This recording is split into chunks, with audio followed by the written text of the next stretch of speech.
Hello, everybody. This music, I think, may be a little too loud now that I'm listening to it while trying to talk to people. Holy God. A little bit lower there. We'll apply that to game board. But yeah, welcome to the Gosm, which is us here that are all around us. We're not set up like normal because we're in a fucking battle map already. And Jones is in a Julian's frame shrink. I'll fix that here in a second. But I'm Ian, the Dungeon Master for this here champagne, and these are the lovely gentlemen that are all off to my left for me, my right for you, that are over this way. They're towards my closet door. Our characters, our players, my victims on occasion. And yeah, we're playing some Dungeons and Dragons. It's called Ghost of Saltmarsh. A lot of this campaign has not been in Saltmarsh. Shockingly enough, whole lot. Not a lot of ghosts either. It's fucking weird. That being said, ghost counter at 0. There have been a lot of undead. There have been no official ghost stat blocks. No ghosts used. I'm gonna have to rectify that. Make up for lost time. Are we sure that's a ghost, Jacob? No. I'm pretty sure that's just a placebo ring. Placebo ring. That's fucked you're just up. Fucking crazy. You are a very bad friend right about now. Anyway, we as per usual, real quick, somebody put the link in the chat. We are still trying to raise some money for the International Medical Corps. They're doing things for the physical and mental health of folks over in Ukraine, so it is a good cause. I encourage you to click on that and donate what you can. Yeah.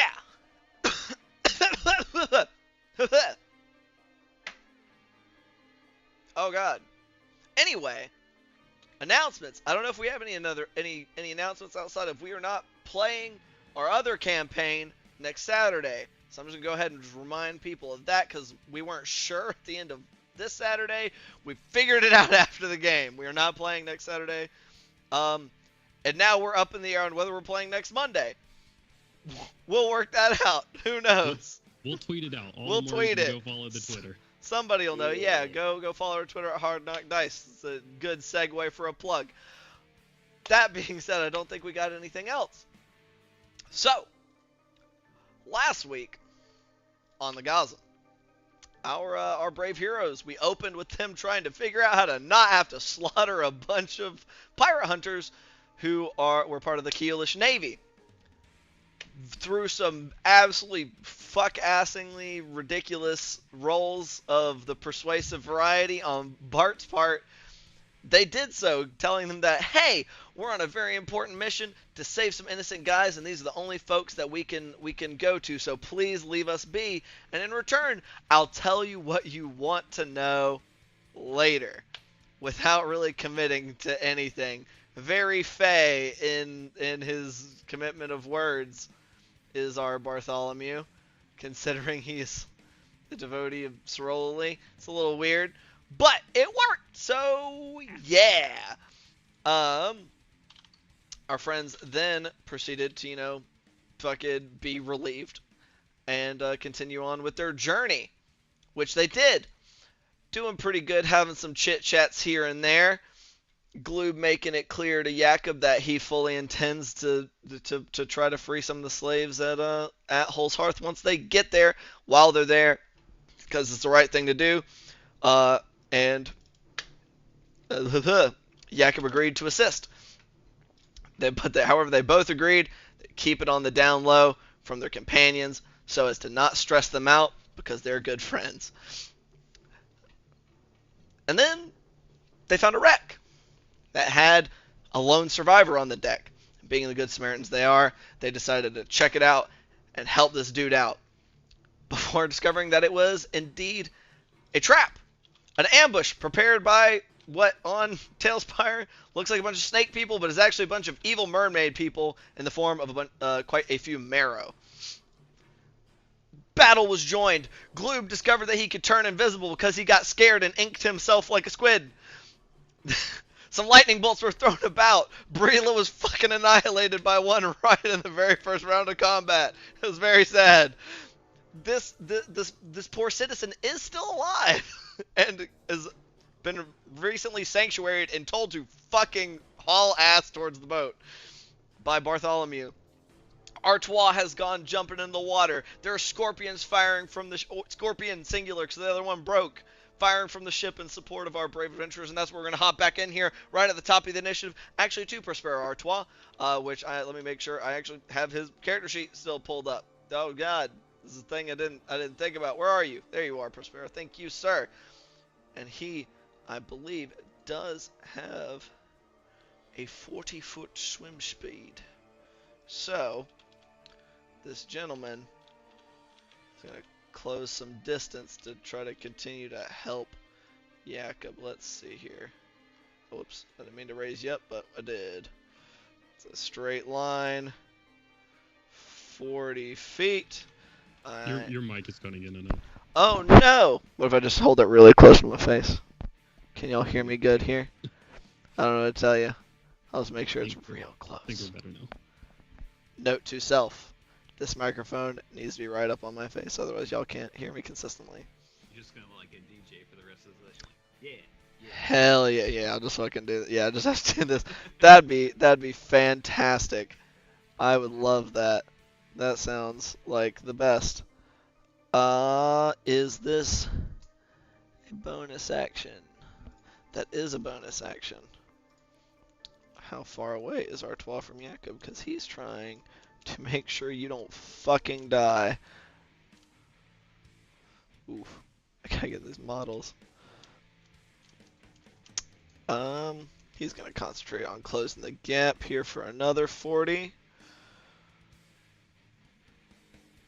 So Jakob is you see coming from this boat. Artois does not swim. It's actually a movement that seems. I don't know what your mic is doing, man. It's not good though. Yeah. Are you sure it's the right mic?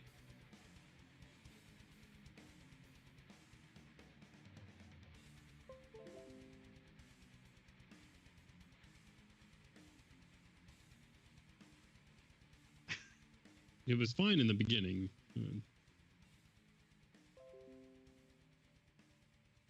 Nope, can't hear you at all now. There we go. I know what you Now I can hear. Can you hear me? Am I back? Hello, my friends. My fucking headset going a little wild. So, Okay.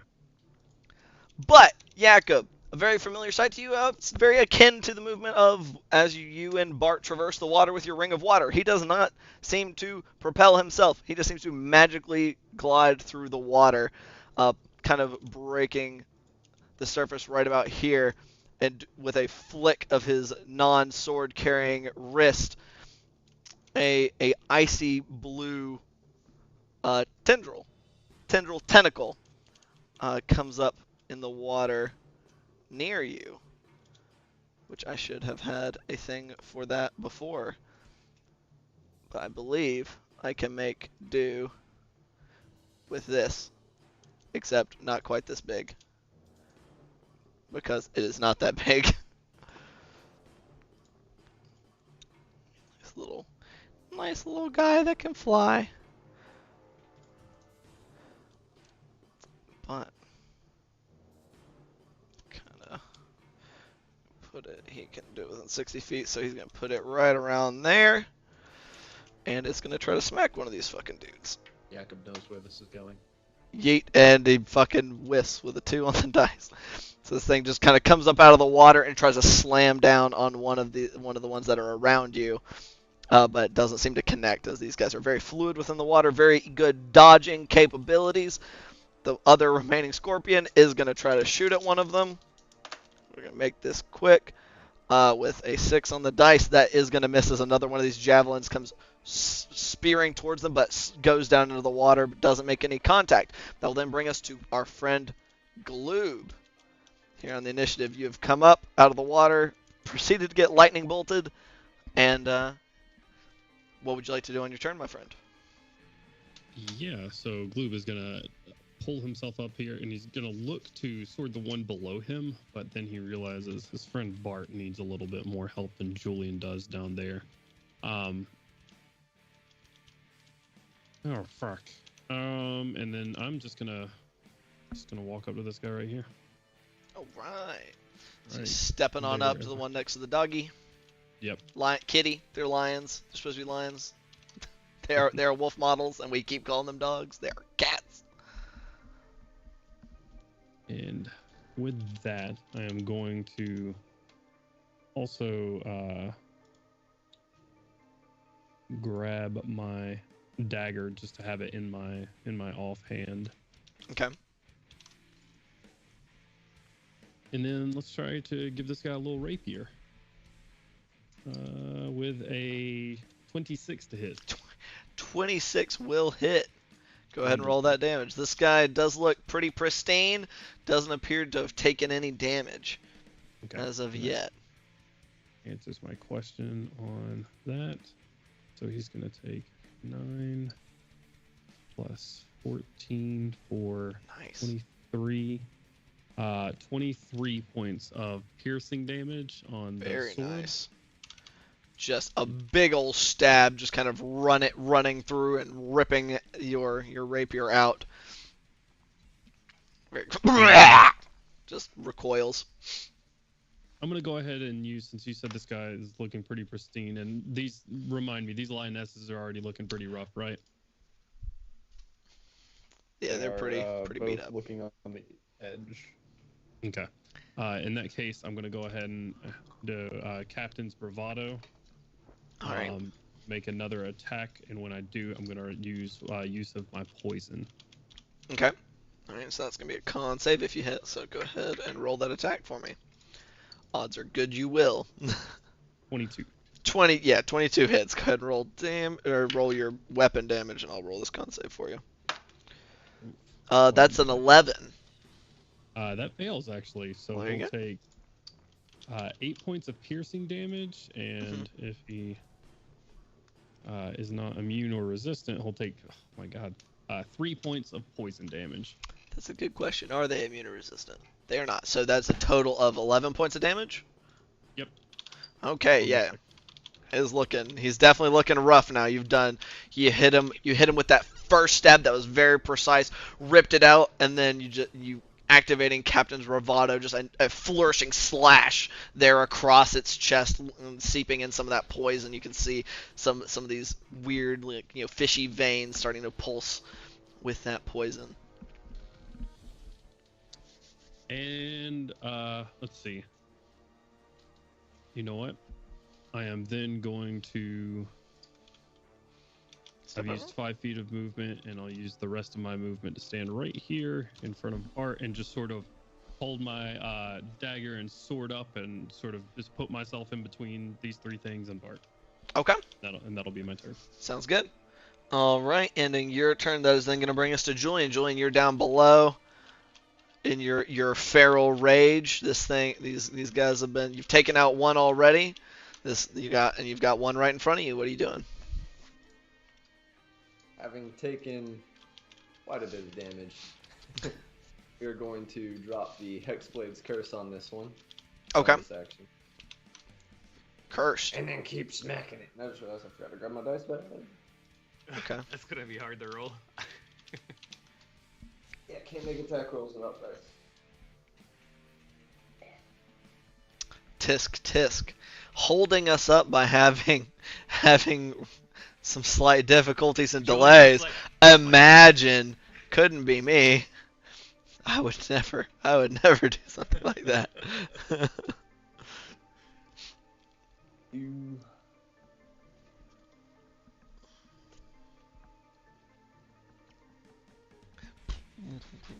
That is a 22. 22 will hit, yeah. Go ahead and roll damage. I got too many dice.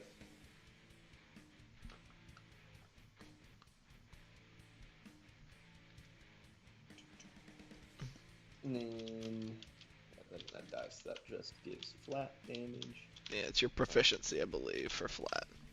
That makes that much easier. I think has been hurt, right?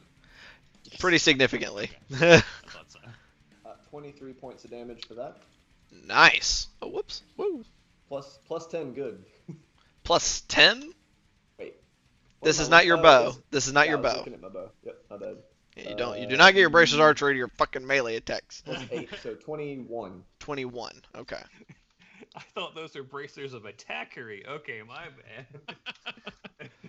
Good gracious. Did you move your hex over to this guy?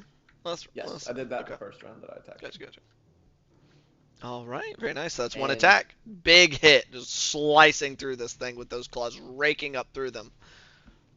Exact same attack roll on the second one with a 14 on the dice for a total of 22. Okay, go ahead and roll it. I don't think it's Or- possible for you to not kill it, actually. 18 points of Yeah. damage. Dead. Nice. As this just two big slices on this thing, just ripping through it, take it apart. Gonna go ahead and take that Hexblade's curse off of my character sheet. But again, that sweet HP. Yeah. Let's see what can these guys How much? I can't remember how much. do. I should say in the ability. 9. There you go. It's my. I think it's Warlock level plus your charisma bonus. Nice. All right. So, those two big slashes, and then just biting onto them and draining that life force manually. All right.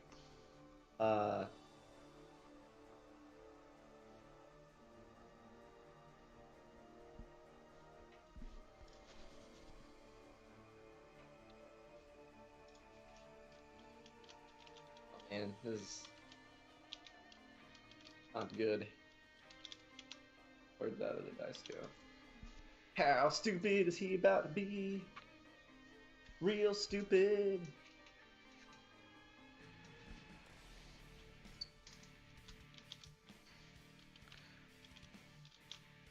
Whoa. It do be measuring down to the bottom of the ocean. Do be measuring. Alright. Just moving right along. Ah! Okay. Oh. What's Julian's swim speed? Does he have a more than 30-foot swim speed? Wait. Because it got Cloak of the Man, right? Oh yeah, that's right. Yeah, you have the big swim speed right now. That's right, I forgot. Nice. So this is my element. All right, so you just swim up to him.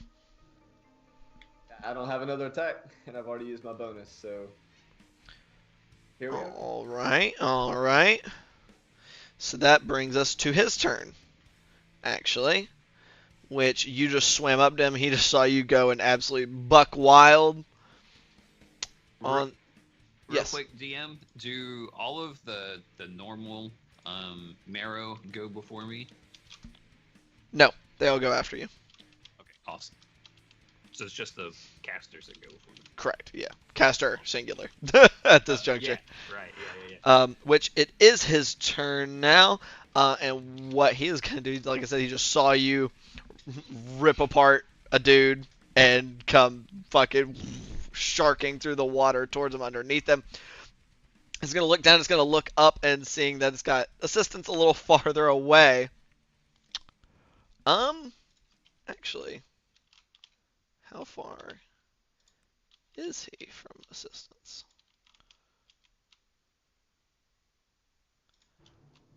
Yeah. So it looks down at you, just hisses at you, and then looks up and seems to like almost start to lunge forward like it's going to dive down into the water. And as it does so, it just vanishes in a mist of water. It's gonna misty step. Oh god! Get up there. It's right up there, away from you, Julian. He's got a bunch of puppies and stuff. He still has his action. He also has a harpoon. He's got like a harpoon holy symbol thing, staff. And let's see. It's going to be either Bart or Gloob. So 1, 2, 3 Gloob, 4, 5, 6 Bart. That's going to be at Gloob. So this guy's going to try to chuck its harpoon at you, Gloob. That's a 19 to hit. Hits. Okay. Oh my god. 6, 9. That is going to be 13 points of piercing damage. Okay. I'll use my reaction to uncanny dodge. Okay, reduce that down to 6. Yep. And this one you don't get a save, actually. As he reels it back, you are pulled 10 feet closer, so you're it would be that square, but that's occupied, so it'll kind of shunt you into this square as it rips you back. Okay. And back away from Bart. Can you AOP with a healing spell? I do not have Don't have Warcaster. That would be a pretty cool interaction, though. I mean, You're not yeah. running away from me? You can choose to AOP your friends, I guess. There's nothing saying you can't. It's kind of fucked up. Implications there. Ending his turn, that is going to bring us to Jakob. Jakob, you got a bunch of friends around you. You do have a friendly very quickly inbound, and he seems to have summoned some kind of, like ice watery tentacle that tried to smack one of them but missed. Oh, such sights I have to show you. Either of them damaged? Let's check. That one is not. That one is not. They are both full health. All right, then I'm going to start with the one that's directly underneath me and just try to shank his ass.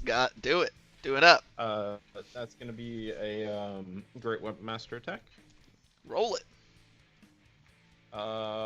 Let's check that sheet real quick. Big number. Quickly running out of. Okay, yeah. I'm going to use precision. Precision strike. All right. That makes it 18. That'll hit. Go ahead and roll that damage. 6 plus 16, 22 points. 22 points of slashing. Very nice. A big stab. Previously, it had been able to kind of dodge out of the way when you tried to stab it underwater. This time, you just do this giant exaggerated motion. It seems like maybe it took the blade out of its line of sight, just slam it down like in between its shoulder and its collarbone. And we'll rip it back out. Big hit. You've got one more, I believe. Sorry, Bolt of Thunder hit. That's or lightning. Tomato. One leads to the other. Same target. All right, roll it. Still Great Weapon Master? Yeah. That's going to be a dirty 20. Dirty 20 will hit. Roll it. For another 22. Another 22. Another giant hit, but it is still standing. Just that dark purplish red blood just clouding all in the sea beneath you, but it is still up. Okay. Then my left wolf is going to bite the or whatever it is in front of him. Okay. God's flashlight. This guy right here? Yeah. Okay. Go ahead and roll it. And he has a big advantage because of pack tactics. Hell yeah. 15. 15 will hit. Okay. Nice. That's a D8. Yeah, it is. So, for full damage, for 11 points of Nice. piercing. Big chomp.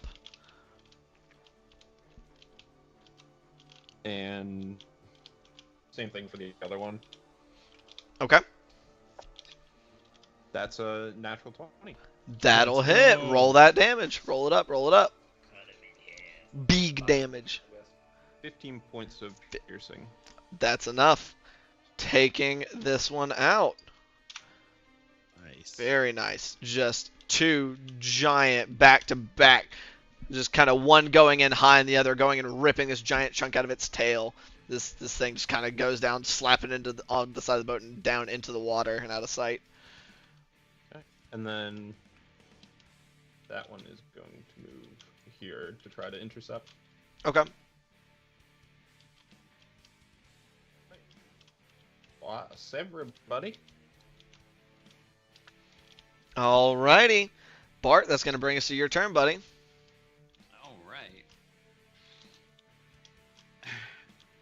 Trying to get some logistics going, but I'm just gonna go ahead and do it from where I'm at. I'm gonna get a good old nice channel divinity going, and going to use Balm of Peace.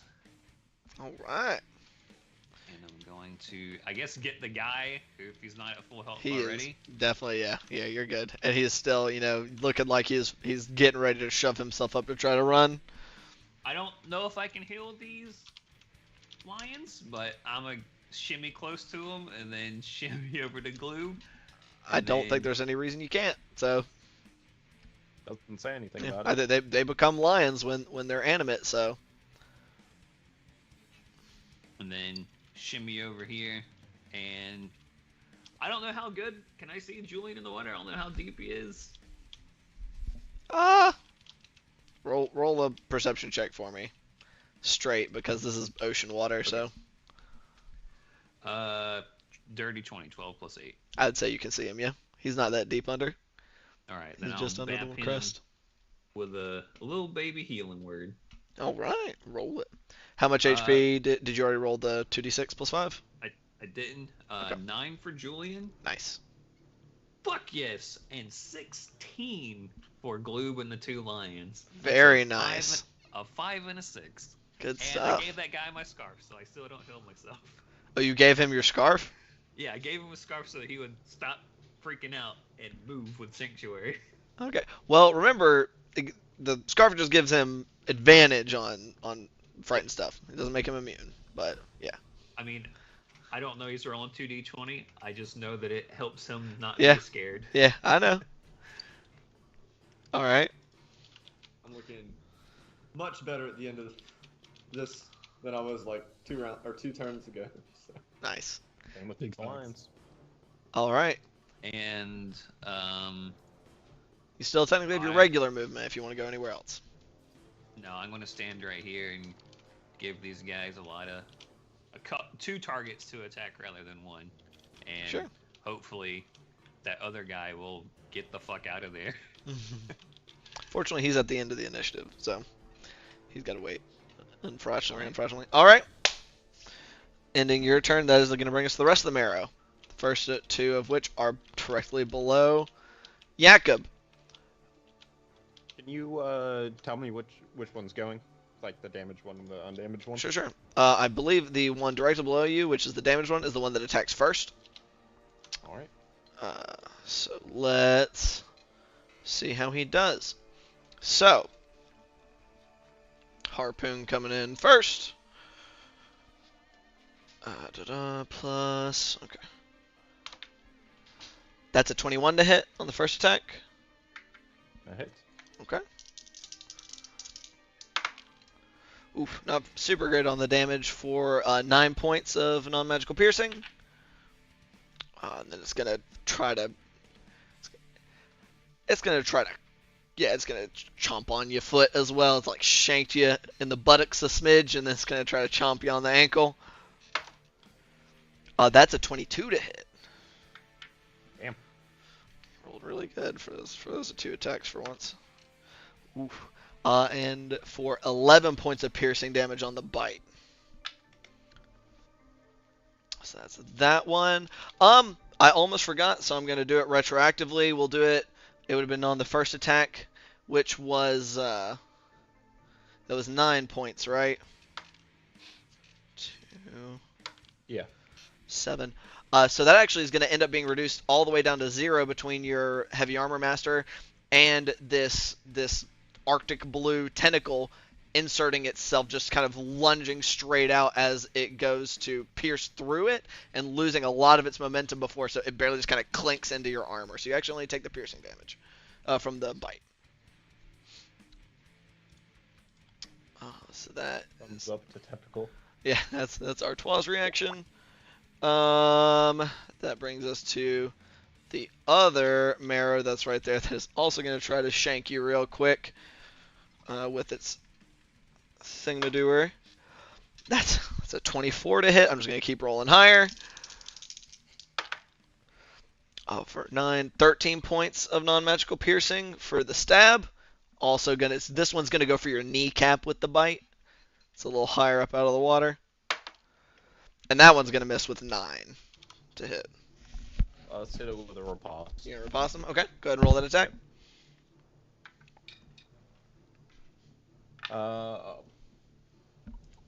15? 15 hits. Go ahead and roll damage.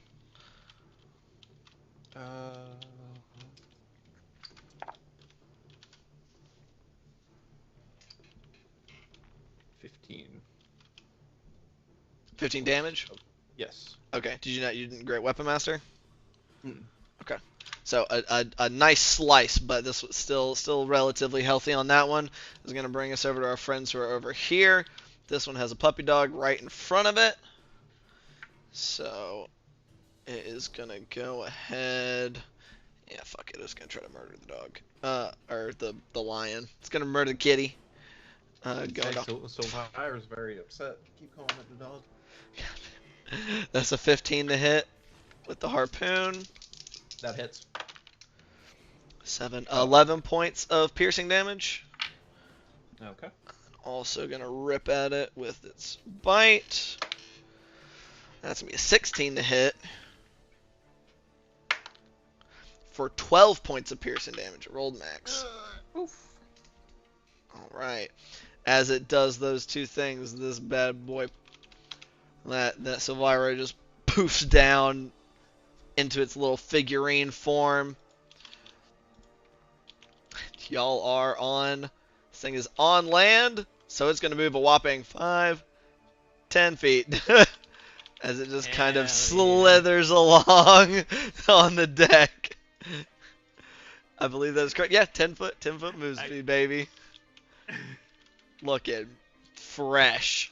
The more you know. The more you know. And that's going to bring us to this guy who is right next to a few folks. Bart and Gloob just point and laugh. Look at this guy. With no feet. as it's kind of like, Wah! slither real slow. We'll see. I imagine we have the time to just both turn and look at it and just like do a slow waddle in place. You say that, you guys do that, you turn and laugh and turn back just in time as this one doesn't have to go nearly as far to be within striking distance of the both of you. I'm deleting this fucking starfish because it is apparently impeding the movement of the model. Nope. Almost deleted a bit of mast, it doesn't matter. Oop, not you. Turn back, face your enemy. Face the dog. Face the lion. That's the one you really want to get rid of. I mean, they're not To be super fair, lion's smart. got attack tactics, so go right ahead and let it have all the attacks it can get. Let's see. Joke's on you, he misspoke. He Okay. meant to say know your enemy. This is a This one seeming to have honed in on the fact that you just glowingly went and healed a bunch of things, like seeing wounds close up, is gonna make its attacks at you, Bart. Let's go. Counterspell. Counter attack, block. Oh god, that's a dirty 20 on its That hits. harpoon. God dang, that's 13 points of piercing damage. Ow. And let's go in for the bite. That. And that one's a 18 to hit, which I think is one below your armor Yes. class. Yep.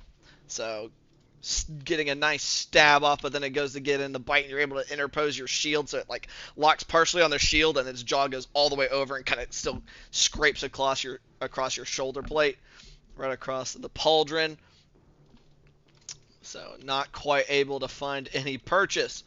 And that's going to bring us to our brave, very frightened, just not magically, very not magically frightened, but very actually frightened individual.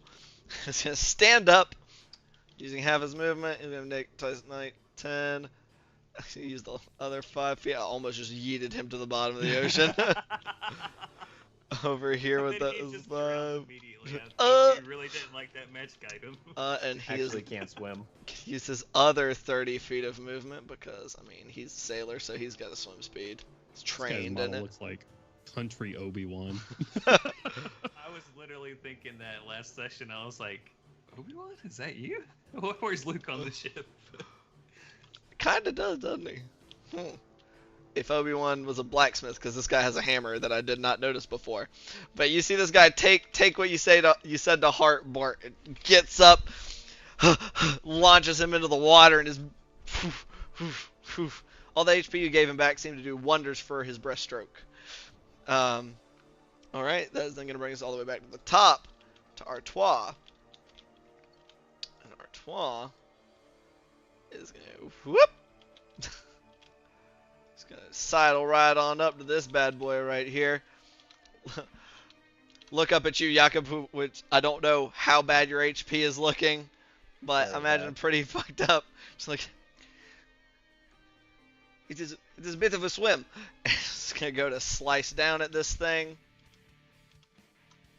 Oh god, where's his stat block? Where's the Artois? Huh! Stab the bitch. It fucking hits. Oh man, I haven't gotten to roll his damage ever. This is great. You just hear like. Oh wait, I'm missing something. Oh, there it is. Pulls out the 40k mini dice. So that's 2, 4, 8, 16 points of damage on the first attack.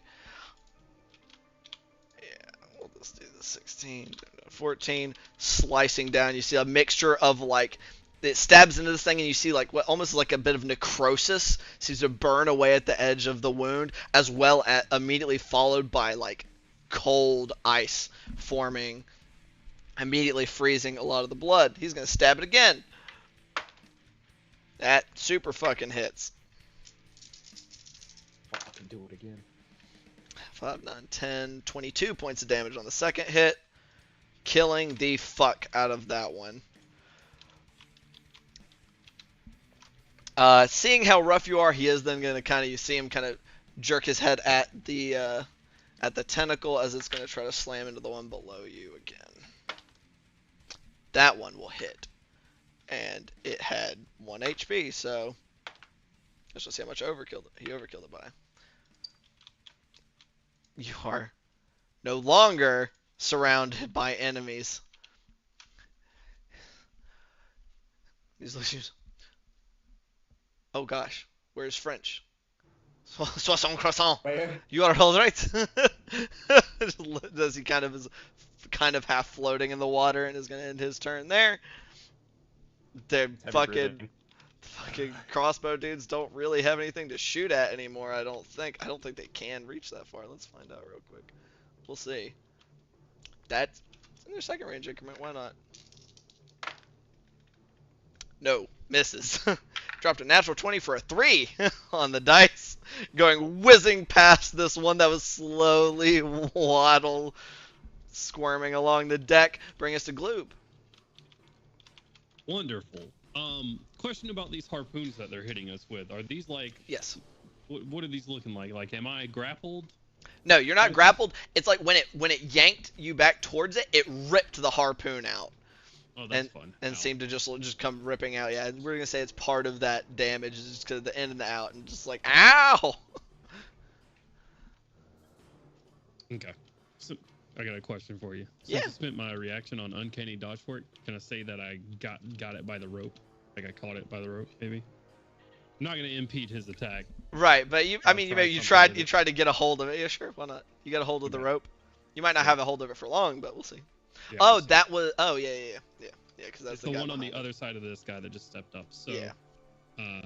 Which I think I've hit this guy, but we'll see. I'm gonna spend my that was very movement and loud. my bonus action here to Uh-huh. give myself advantage on my attack against this first guy. Sure.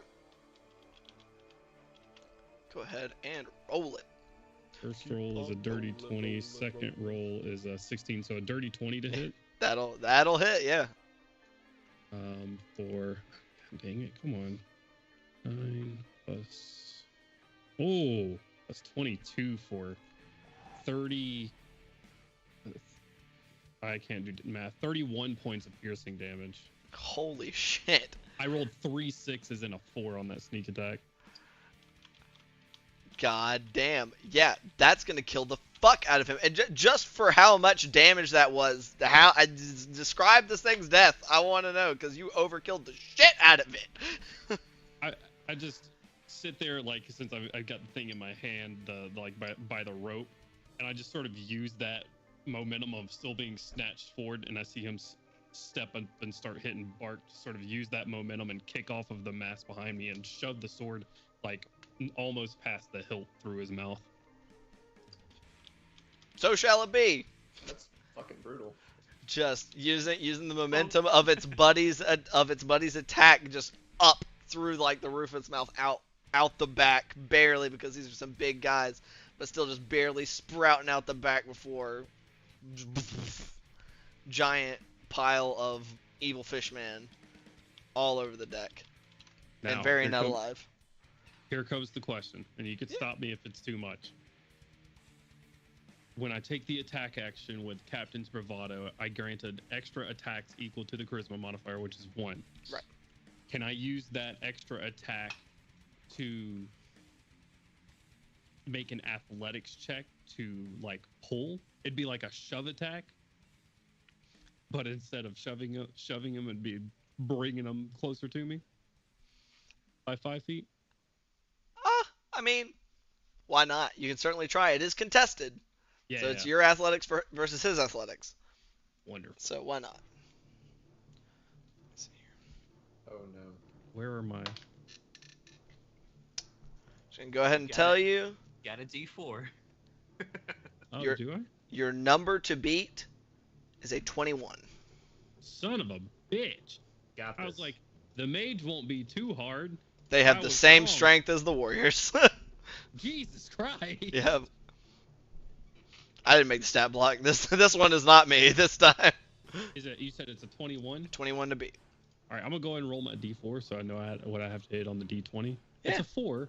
Okay, so that's pretty good. I got a +5 total, so I need to roll Nice. a 17 or higher. You got this. All right, you got it. It can happen. Montage time. Roll it. Close but no cigar. Dirty 20. Dirty. Oh, so close. You go, and for a second you go to yank, like as this thing is dead. It didn't seem to quite realize, because it was able to get its harpoon back, but you had just gotten like the last little bit of the length, and it doesn't seem to have quite noticed. So you go to pull as its buddy's corpse is falling over, getting those elements of surprise, but it just isn't quite. It starts to go off balance, and then is able to right itself as it does rip the what little bit of the rope you had in your hands out. Man was doing chin-ups while reading wizard books. This isn't fair. I don't think these guys are wizards. That'll be the end of my turn. All right, ending your turn, Gloob. That is going to bring us to Julian. Julian, you're back here. You're starting to see these guys drop like flies, and that one fucking bamfed away from you. Yeah, the just whirling around in the water and glaring with rage at his fleeing target. Just gonna point, applying the hex to the mage, and say, "No running!" And as he claws that hand upward, inky tendrils exploding in splinters from the woodwork and lashing at the mage. All right, Eldritch Blast, do it up. Keep on rolling. 16, I can't remember if that hits or not. 16 does hit these guys, just barely. Okay. Go ahead and roll I'm it. gonna go ahead and pull him 10 feet closer. Okay, so he goes 5, 10, so just in the water. So he kind of gets yoinked back off the boat. And that will do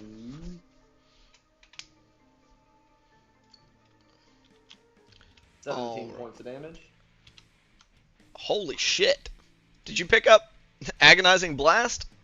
Nope, that is 9, 4, and 4 on the 3 dice I get to roll. What's the third dice coming from? Gathered Swarm, which applies on all attacks, not just Okay, it's weapon not just attacks. weapon attacks? Okay. Nice. 17 points of damage. Very solid hit. Oh, and that's a 26 on the second one, which I don't get Gathering Swarm on. Right. So That's just one the D10 plus the per round. D6. Yeah, from Hex. For 12 points of damage with 2 6s. Still not bad at all. Just two nice, meaty hits. So You said first- 12? Okay. What's that, Bart? I was just saying, so the first time this claw thing comes like slashing out through the deck to attack it, does it have like little fish swarm things with it? It's like, yeah. Well, yeah, it's his that Eldritch Tentacle kind of comes up, and this one, it's almost like it's kind of like how like moray eels and stuff are nested like within like rock formations and things underwater. This, as it kind of comes up and wraps around and gives it the squeeze, as you've seen him do to people many times before, it seems like cracks open from within those eldritch tentacles and just little creatures lash out and rip chunks off of it as it gets. You've seen Princess Mononoke, right? You remember the blood worms on the creatures? It's like that. Right. Okay. Yeah, I understand. Fucking gross, but perfect example. All right, you doing it? Okay, and you moved up to him. Oh yeah, we get in that grill. All right. Perfect. Okay, so that can be it for your turn. I mean, unless you're just gonna give me a weapon attack. In which case, No, I'm not. Which brings us to his turn. He sees that all of his buddies are dead.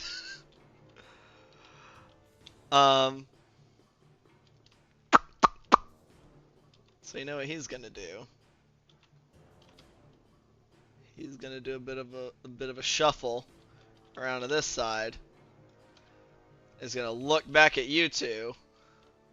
This motherfucker right here. And he's gonna lightning bolt your asses one more time for the road. As it just like looking down at Julian and then looks over at your friends and just because garnering that you yanked it away from them when you definitely could have gotten to it. Just comes bursting out at both of you. I'd like you to make a dexterity saving throw. Is this hitting both of us? Yes. Whew. It's a 5 foot wide line. So Mm. definitely can pass through both of your squares. That was a 1. We rolled into a 16. We rolled into 16. Very nice. I believe that saves against these guys. They don't have a super great. Yeah, no. Not great. 11, 13, 22. also saves. They should be hitting the books more, not the gym more. Oh god. 24. For 28 points of lightning damage, reduced down to 14 for you, Bart, and reduced to none for you, Glue, because of evasion. As this lightning bolt comes arcing up, Bart getting partially out of the way, but he's wearing metal armor. It conducts very well. Plus, he was in saltwater-ish recently. He's very near to the saltwater. But Glue just hitting the deck as his lightning bolt just passes right up over you. Kind of hissing in annoyance. This thing moves. I think it used about like 5 Julian, grab feet that of its bitch. movement. And it's going to try to just drop 35 feet. As it goes to slither down into the Fine. water. Gonna try and get him. Yeah, go right Is ahead. that an opportunity attack? Yeah, he's going to get an AOP.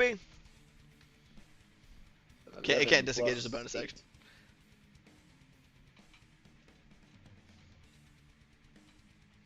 Or less damage. You said, what was the attack roll? 19. 19. It's Okay, 11 yeah. plus 8. Yeah, gotcha. I did not hear the 11. I just heard that's a plus 8. And I was, Oh. Yeah, they're just 11 reminding plus 8. yourself your attack bonus. I was like, all right, hell yeah. So for 12 points of damage. 12 points of damage, not bad. Still, just takes the hit, and you said 12 points, Yes. and just keeps swimming right on past you. You carve a furrow down its side as it does so. All right. And this turn is going to bring us to Jakob. Jakob, the immediate threats that were around you have been vanquished. What would you like to do? You do see one more fishman on the deck of the ship. Doesn't look like it moved very far. Don't know why. I'm so sorry. I forgot to roll the hex damage on that. Okay. That is 6 more points of damage. Very nice. Still swims away. I figured. Jakob will see that one remaining fishman point at it and yell, "Citra, kill." Which Citra will Try to run murder it. 10 feet here, Uh-huh. look at Julian, acknowledge a predator to a predator with a roar, and immediately pivot back and go 5, 10, 15. Put it here.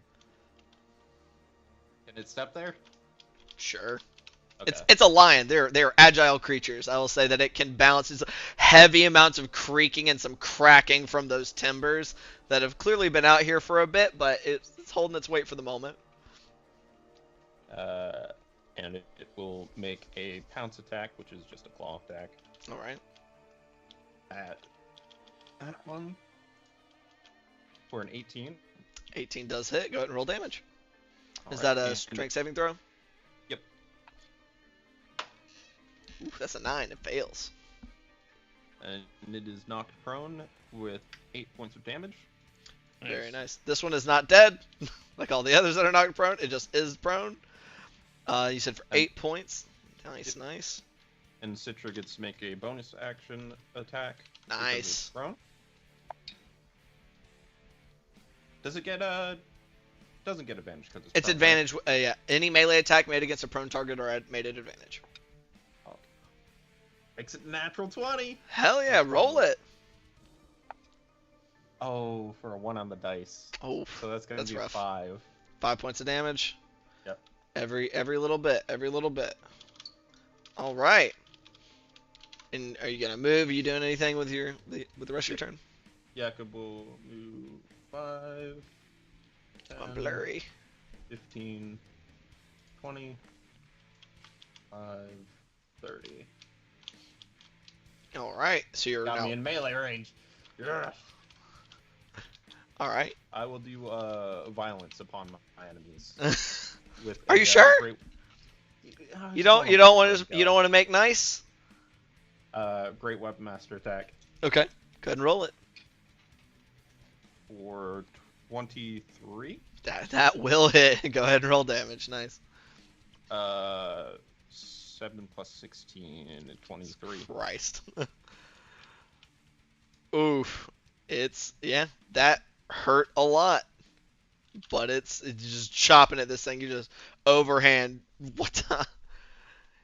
You know when you get the hammer, Super Smash Brothers, but with a sword. Another one. Another one. Roll it. Roll it out. Roll it out. Same roll. Hit. Roll damage. I actually don't think you can't kill it, but I want to know how much you'd kill it by. The same damage. Another 20, 22, or 23 points of damage? 23. I rolled a 23 on the dice.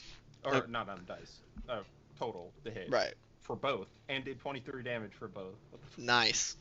It's fate. The dice gods. Occasionally, they make themselves known.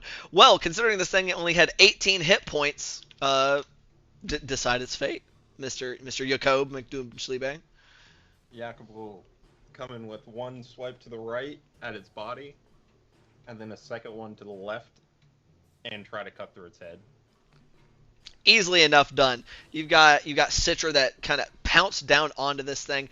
I know it's claw attacks, but it shoved it to the ground with its claws and was ripping at it with its jaws. Had it kind of its head back and pinned with 2 big old lion paws, and so just lining up the shot for you as you just do 1, 2, off with its head. This thing hit the deck and did not get the chance to try to recover. Now, I will say that is all of the threats that are above water right now. Is anyone pursuing the final marrow? Yeah. Okay. Is anybody else besides Julian trying to pursue the final marrow? Yeah. Because Julian is chasing after this guy into the water. And Julian's not smart all the time. Okay. So Certainly not right now. So we're gonna resolve this in turn order. Artois would be just swimming his way on up to the deck. So that's his turn. So he's moving up. Is like, hell yeah, things are dead. What are y'all doing? Yeah, things are dead. What's up? Yeah, look at all this dead shit. Gloob. So before you still see Julian up there, I imagine you see Julian looking straight down. What is Gloob doing? Gloob will step up to the edge of the deck. Can I see it from here? I don't know how far it actually got below the water. Well, how far is your dark vision? I'll say dark 60 vision doesn't feet. necessarily apply to this because this is water. This is obscurement. I will allow you to make a check. I'll allow you to make a perception check at disadvantage. Okay. To spot it, because this is the ocean. It's choppy water, not the clearest thing.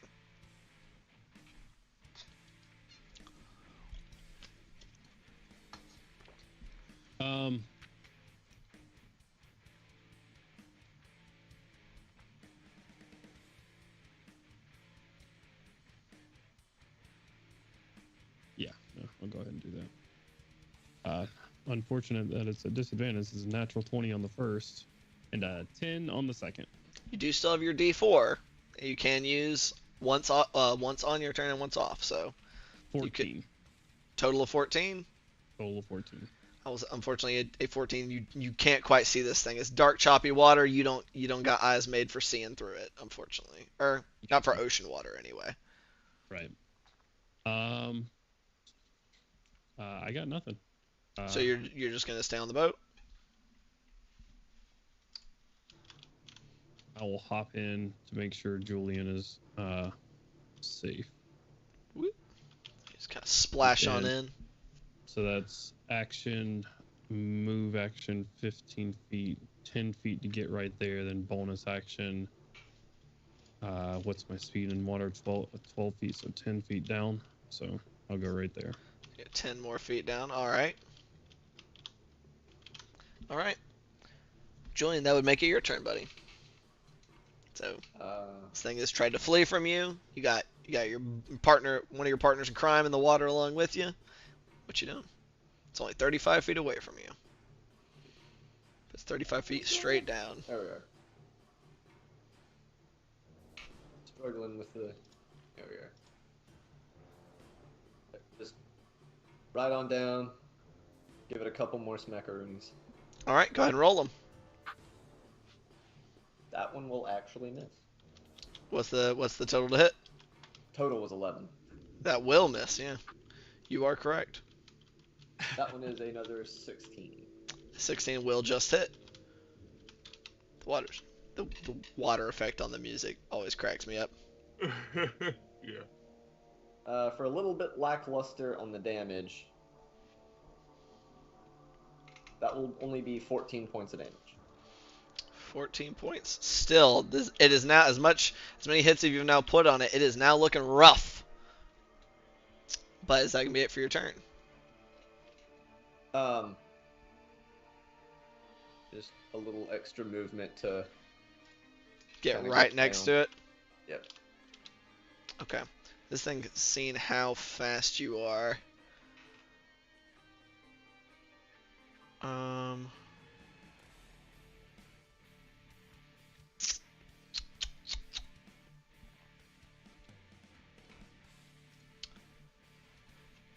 Huh.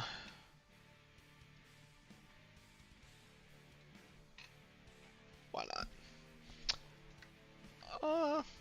Make a Constitution saving throw for me, Julian, as it kind of looks up. You sees how close you are, and just thrusts a hand at you, and just a concussive wave shudders through the water. Muted. I had that 1d4 as well, right? You blessed me, or did you not get the chance to bless me? You were in the water. He did himself instead, I believe. Or was it Jakob instead? No, you got to the edge and looked down to where you could see. Yeah, it was Jakob because he was too far I away. thought I remembered, but I wasn't sure. I wanted to ask before I went ahead and added it. Alright, 1d4 plus Wine. Hell yeah. 16, 17, 18, 19. Dirty 20. Dirty 20 saves. So instead of 25 points of thunder damage, you only take 12. Yeah. And because you succeeded on the saving throw, it does not successfully shove you away. That means opportunity may still strike. Opportunity may still strike, and it is because it doesn't have much choice, as it is going to try to swim away from you. So as it exits your range, make your AOP, Julian. I say another 24. 24 hits, roll it. Oh, fuck yeah. 19 points of damage. 19 points of damage. As the final combatant in this combat decided its fate, described its demise.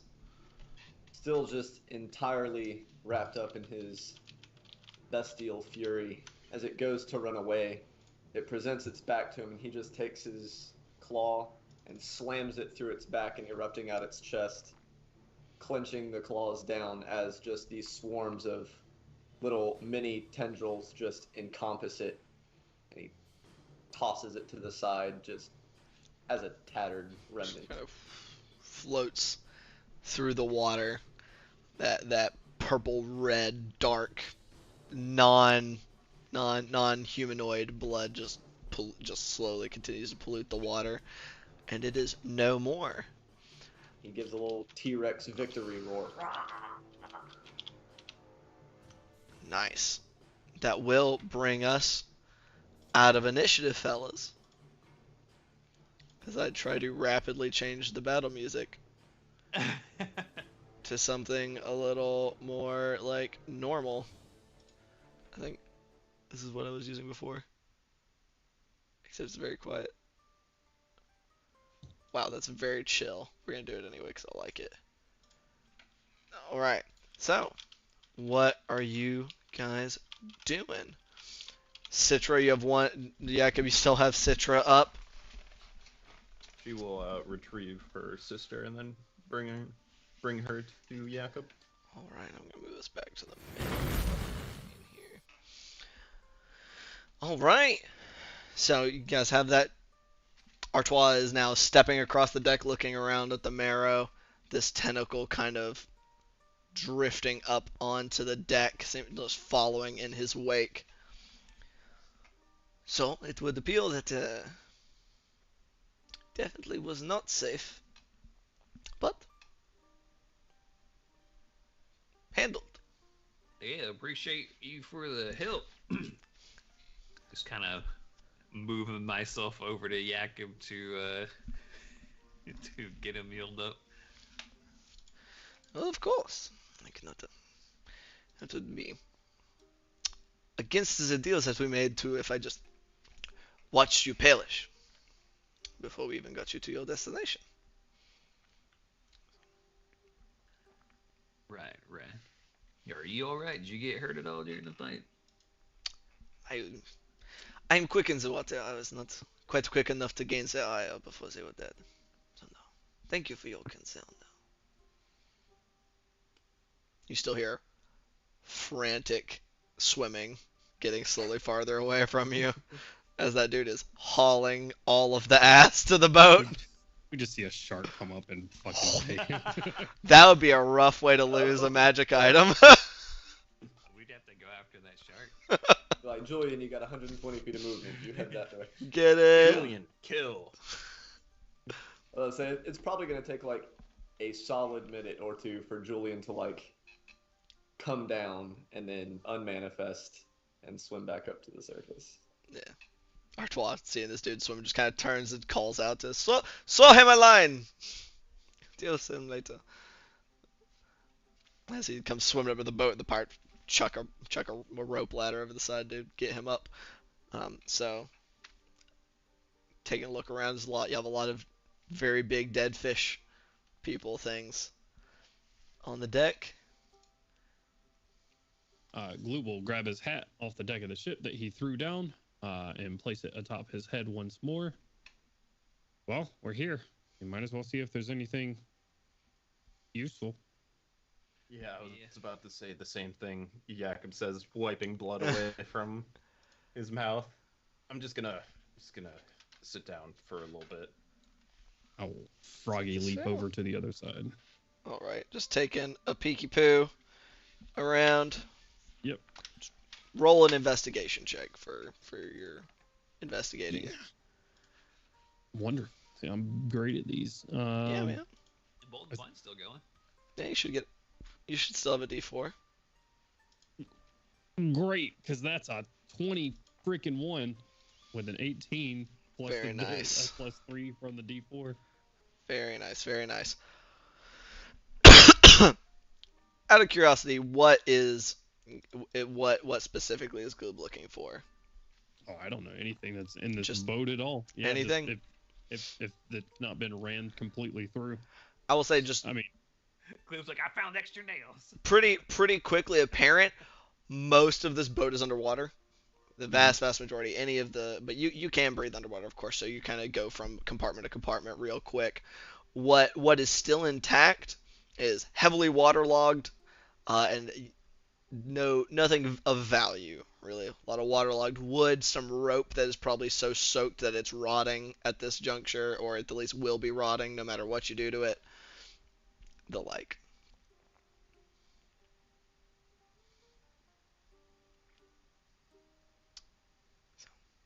okay. I'll, with that, then I'll swim to the top. Says, nothing. Everything's gone. And there most definitely wasn't any other people on the boat that we could see at all. No, I will say with Gloobster, like nothing, no signs of people at this juncture. Probably some closer inspection. You can definitely see the signs of like where there was probably some combat on this ship at some point. Some heavily dried out and probably worn away, but very faintly, like some blood stains. Probably some chunks taken out of banisters and things that look like they were probably from bladed weapons, things like that. Like there was a combat here, but there's no evidence of remains or anybody living either aside from that guy. All right. Somebody should probably check the bodies. Not me. Julian's like seated on the deck of the ship. That adrenaline rush is worn off and he's exhausted. Yeah, give me a minute. I guess we'll start dragging them up and I guess giving them a little bit of last rites So before flopping them back into the water. Yeah. I really don't know what you're The ones in the supposed to do. water have probably like begun to Right. sink a little bit.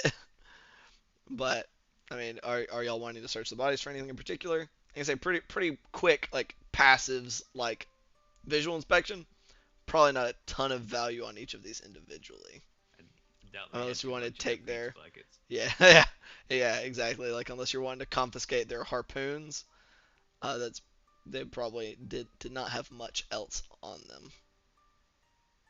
Glue will check him really quickly. He doesn't know marrow from a Swahagan, so I'll check them really quickly for any symbols of the thing we found in the Swahagan temple. Gotcha. Mob Sokola stuff. Yeah, looking for anything kind of with that two-headed shark depiction. Yep. Bart will ask, did y'all see any? Maybe some of the magic ones might have had some wands or something like that. Maybe something could be useful. I'll check.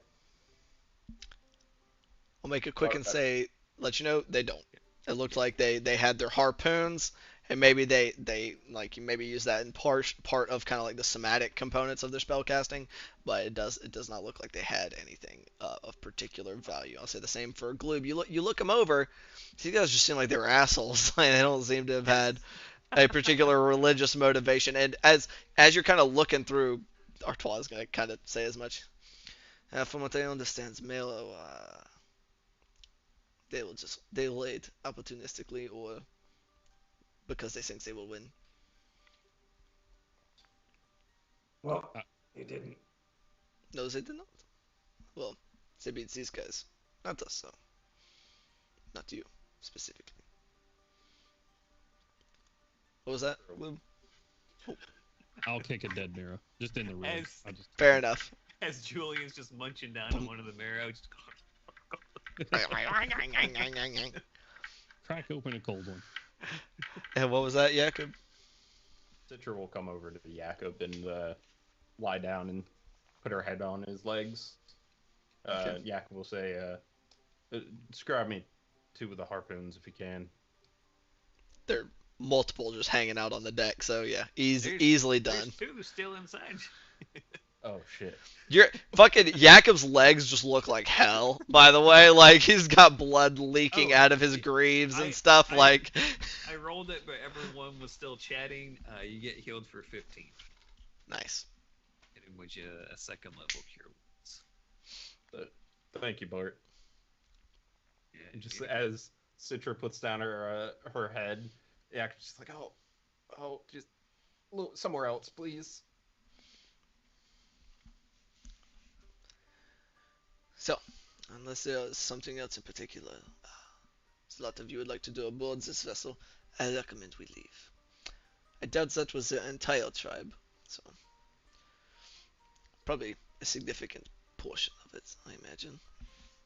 Some tired nodding before he zips over back to their boat. Does everybody return, or is there anything else anybody would like to do aboard the wreckage? Grab the name of the vessel, I guess. Yeah. Listen, I don't know what you got planned. No, so no, you're good. Let's see. If I didn't find anything else, I mean, Roll some percentiles for me real quick. I want to see how much of it is left.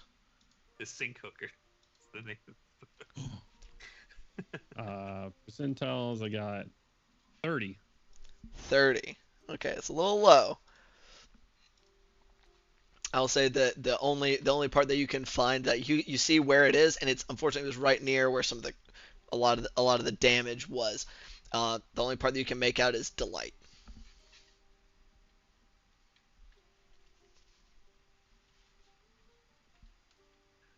Yeah, and the ones that are on deck after we kind of search through them, Bart will just sort of say something along the lines of, "Hey, rough sword on rough seas. Got lucky today, y'all did. Guess your time on the ocean's ended." Fair enough. Fair enough. That is true. Lots of danger out here. But just kind of just be kind of nodding like approvingly to himself, just kind of looking around at all the dead marrow, like not bad. So you all eventually head back. Yeah, I gather up Brila's harness and walk on back on the water. So you, Yeah. as you go to walk past, Artois just kind of puts a hand on your shoulder. I am sorry about your squirrel. It's alright, Yeah. she'll come. Bart, Oh. I'm so sorry. It'll be fine. Don't worry about it. Your friend Mm. handles grief very well. To you, Jakob. Yeah, just Nodding sound- like. Yeah.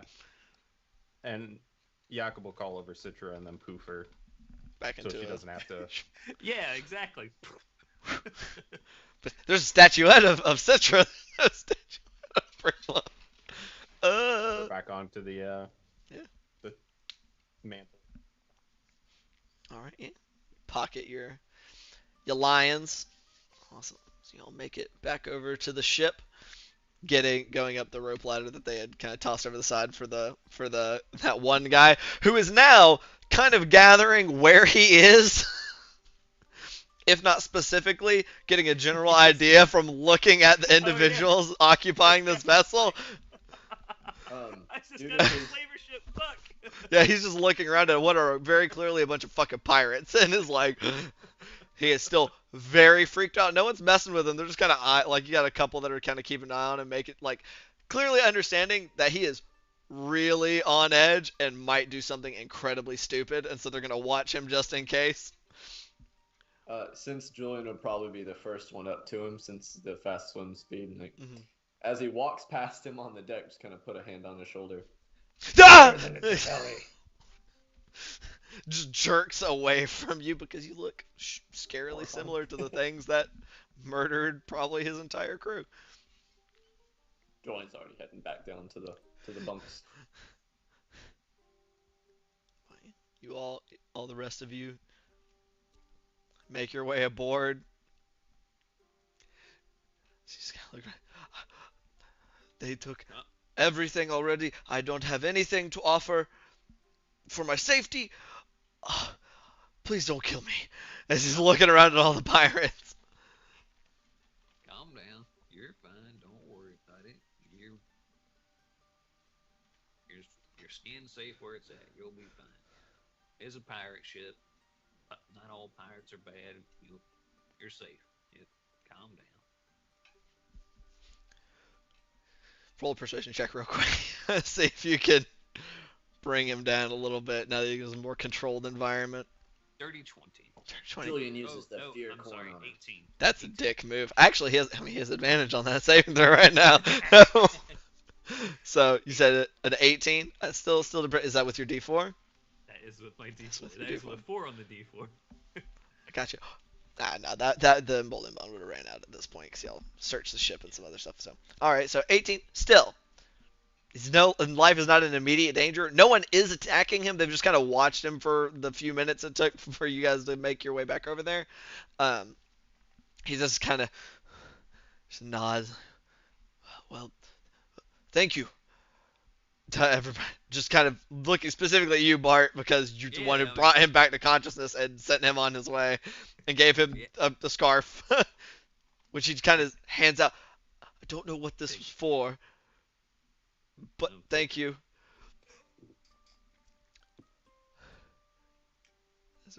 Artois' like, I will leave him to you all. Come on, let's get back underway. And kind of get like, come, stop lollygagging. Getting everybody back in motion. Yeah, I mean, I'm Bart, and me and my friends saw there was someone that was hurt on deck, so we want to go save you, make sure you're all right, get you back on your feet. Y'all merchant ship out here, or really wasn't anything left for us to... Yes, we had goods on our vessel. I suspect anything they found valuable they took. Anything they didn't probably has been washed away at this point. How long have you been out here? I'm not sure. I'll give him the day of the week. Day of the week. At least a few days, I suspect. Maybe a week. I can't imagine they would have let me live much longer than that. Waste of their time. All right. Or maybe not. I don't claim to know the inner workings of such monstrosities. We better get him some food and some water. My skin hurts very badly. If you have any kind of cream for sunburns, I'd be forever grateful. More forever grateful than I already am. I just make this clear. Anything I could possibly. I have no clue what I could do for you all, but I will do it if you name it. Hey, what'd you do on the other ship? Sailor. Sailed the ship. You got like a more specific task than that? No.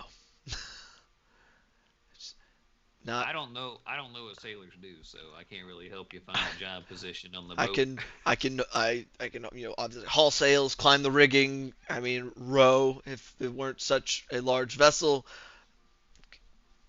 Very simple repairs, tarring holes and the like. The things that are very brief. It's a very very general skill set that would be useful aboard a vessel.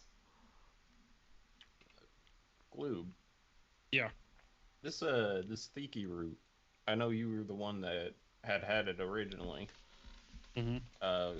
If I don't know, best thing I can think of that I have, if I mashed it up and put it on his skin, do you think that would help with sunburn, maybe? Did you just basically suggest that if we spray this guy down with off anti bug spray, maybe that'll help with the sunburn? I think it helps with poison. and It sounds pretty poisonous sometimes. Can be. toxic substances. I'm getting. Uh, I was gonna say that's a bit of a stretch. UV rays are a toxic substance. I assume that he's just uncomfortable, but any of the Yes. severe damage was probably Yeah, him.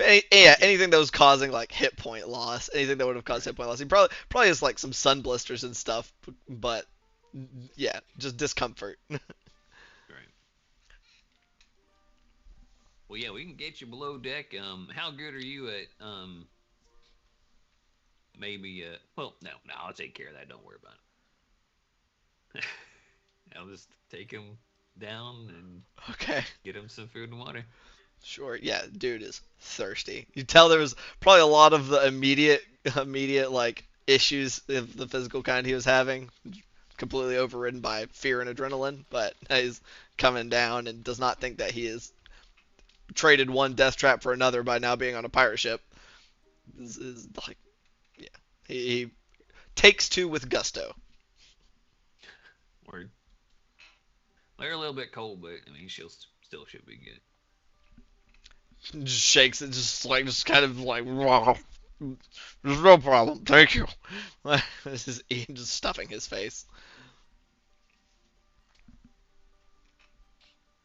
But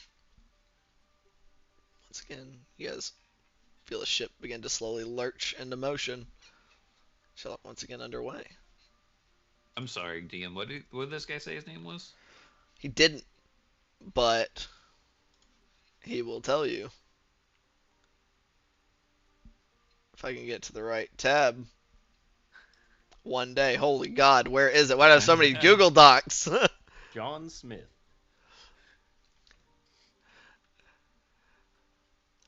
This is Artias de Malda. He's got some very fancy fantasy names. Spelled like it sounds. Ardias Domalda.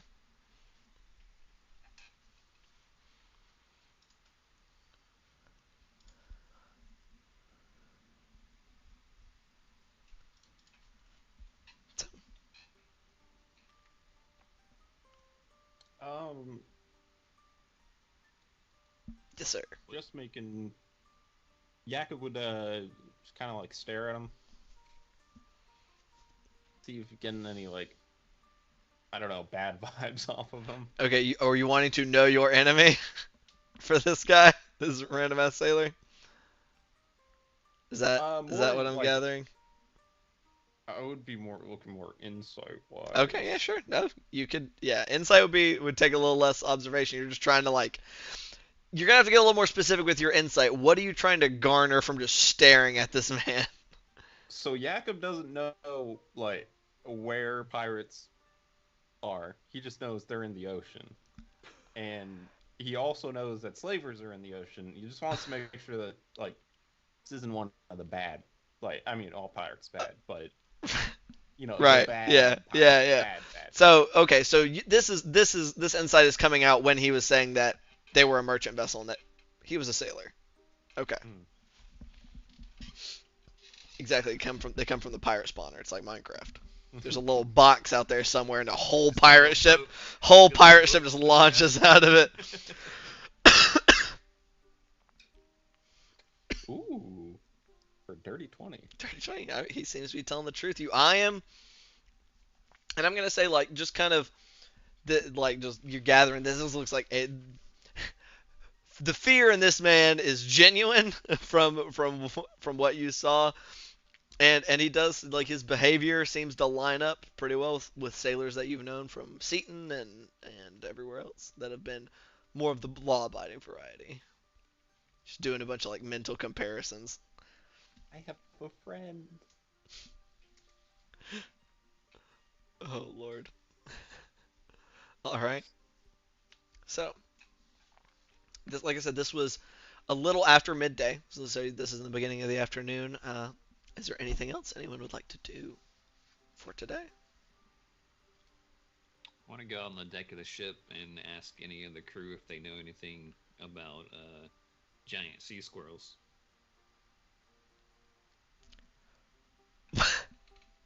What? Exactly. I'm assuming that's what the response will be. Yeah, you just get a lot of. Y'all seen any giant sea Um, squirrels out here? let's see. Can't say that I have. No, I can't say that I have. I mean, I That like I giant do sea not. squirrels. Are you yanking or chain? I don't think there are any giant sea squirrels. Well, I mean, I had one when I first came on the ship, but It would got, be. I don't think got she hit just, by that. she just lightning seemed like a bolt. giant squirrel. Right, it's like a giant squirrel, but they're out on the ocean. They swim around in the ocean. Roll a deception check as you're saying this to some of these, just like, huh? That's a 19 plus 5, 22. I mean, 24. No chance. No chance for these guys, as they're just like. There's very much a look of like you can see it actively come over their face as they think about it. They're like, this dude knows something we don't. Like, I don't know how this dude who's walking around in like metal armor and has not seemed like he's spent a ton of time on boats, but they believe you for some Christ-forsaken reason. Like, we'll have to keep our eye out. I don't know what use they would be, but it's for the commodity. I would like to see one. I gotta say the same. Yeah, that sounds. Sea squirrel. They all look like your squirrel. They just look like regular squirrels, but bigger. Some that look a little more like they're ocean going. I mean, I can call one if y'all want to see. It's kind of.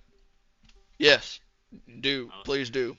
I'm fascinated. I gotta get the right kind of whistle though, and I will pretend to whittle a proper sea squirrel whistle. And I will spend the next 10 minutes casting Fine Steed. Out of curiosity for me, I want to roll a d20 plus your dexterity because I want to see how well you whittle.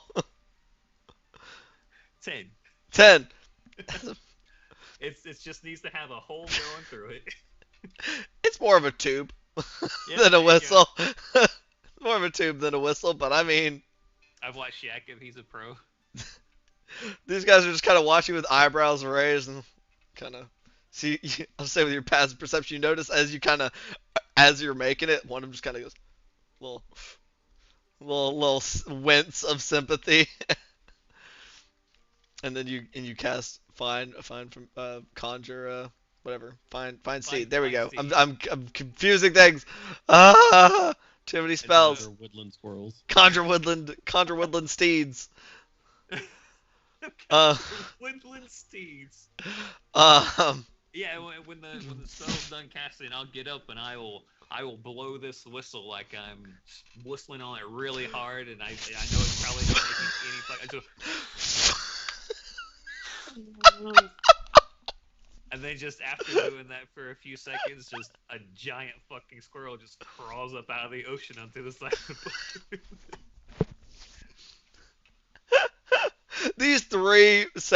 These three pirates who've managed to just fuck off from whatever they were doing for these 10 minutes. They've managed to like look kind of like they were busy in this general area while they watched you do what you were doing.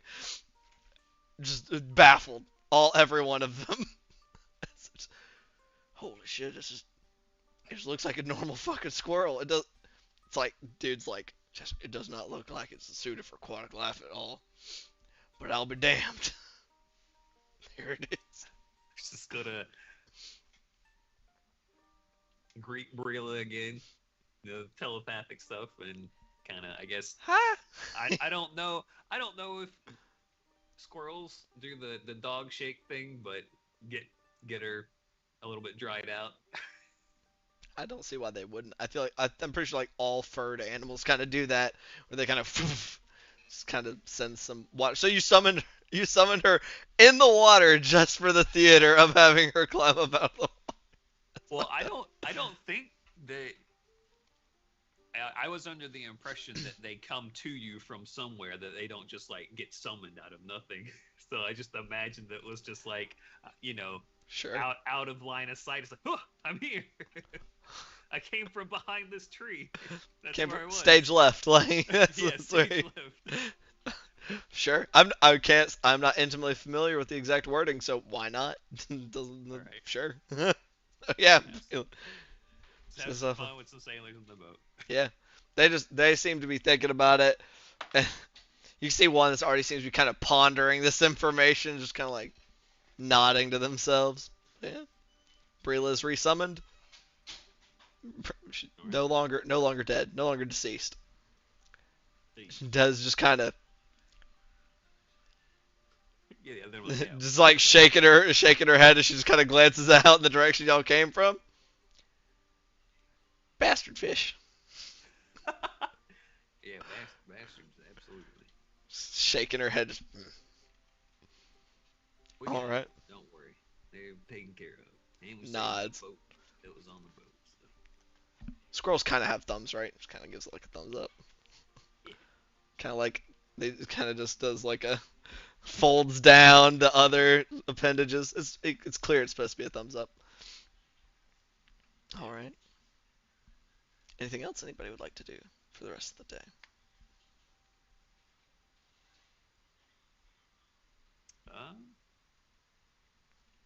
If I have some extra free time, I would like to continue reading about Captain Darby a little bit in the mid-afternoon.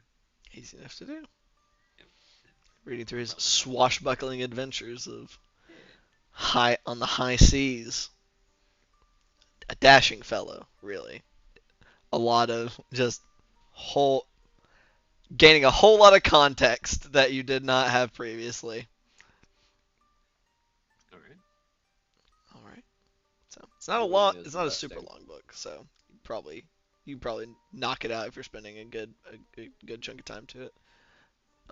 You're resting, Julian, you said? Yeah, like he just 100% all out. I mean, he's probably not like sleeping since it's midday, but like definitely just kind of like feeling absolutely just drained and sitting on his bed, kind of. Yeah. Actually, realistically speaking, after a period of time has passed and he's processed kind of what happened, he probably would be doing some reading of his own. Gotcha. So you did take a bit of a nap, though, right? Just kind of closed eyes, just kind of resting. What's your passive perception? Just out of curiosity.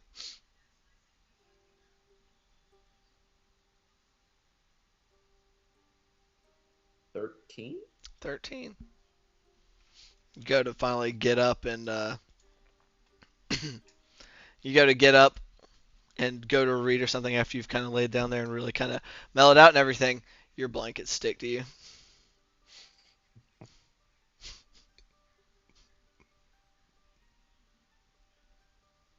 Just they're on you, man.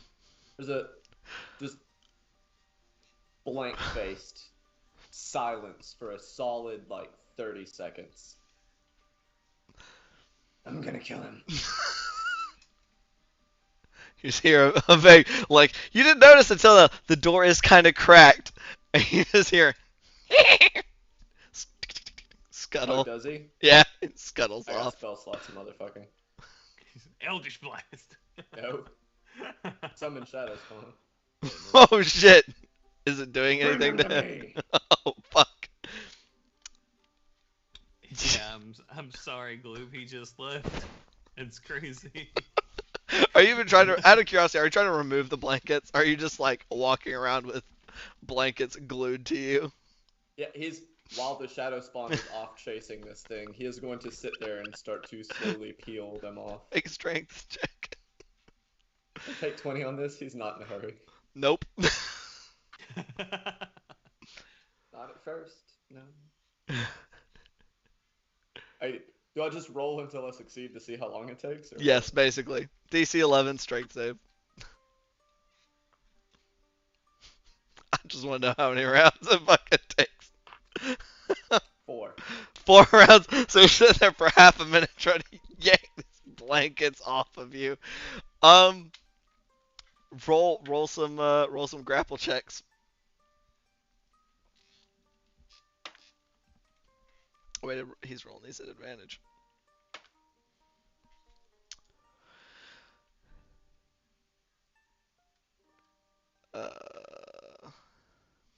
So 21. I have no idea what the bonuses are. Like off the top of my head, I always have to pull the page up. So y'all are just above decks or wherever the fuck you're doing. Yeah, or yeah, y'all are wherever y'all are doing whatever you're doing, and you just hear. This is the sound of Julian's sound of spawn being summoned below decks. Boob will make his way down. You just Damn. you can hear a little bit of. The first grapple check is 25. Really? Okay, with a 25, it 18 plus 7. yeah, gets a hold of him. We'll see if he's able to get out. Kinda. I'll just see if he can beat a 25. No. So able to haul him back as you're finally ripping off the blanket. The rest of you start kind of coming downstairs. You see whatever form the Shadow Spawn has taken, grasping a squealing Glamel, taking it into y'all's room. Taking them into y'all's room. What the fuck? Julian! Julian! You're walking in like just in time to see Julian using whatever combination of minor illusion and prestidigitation to just make himself as absolutely horrifying as fucking possible.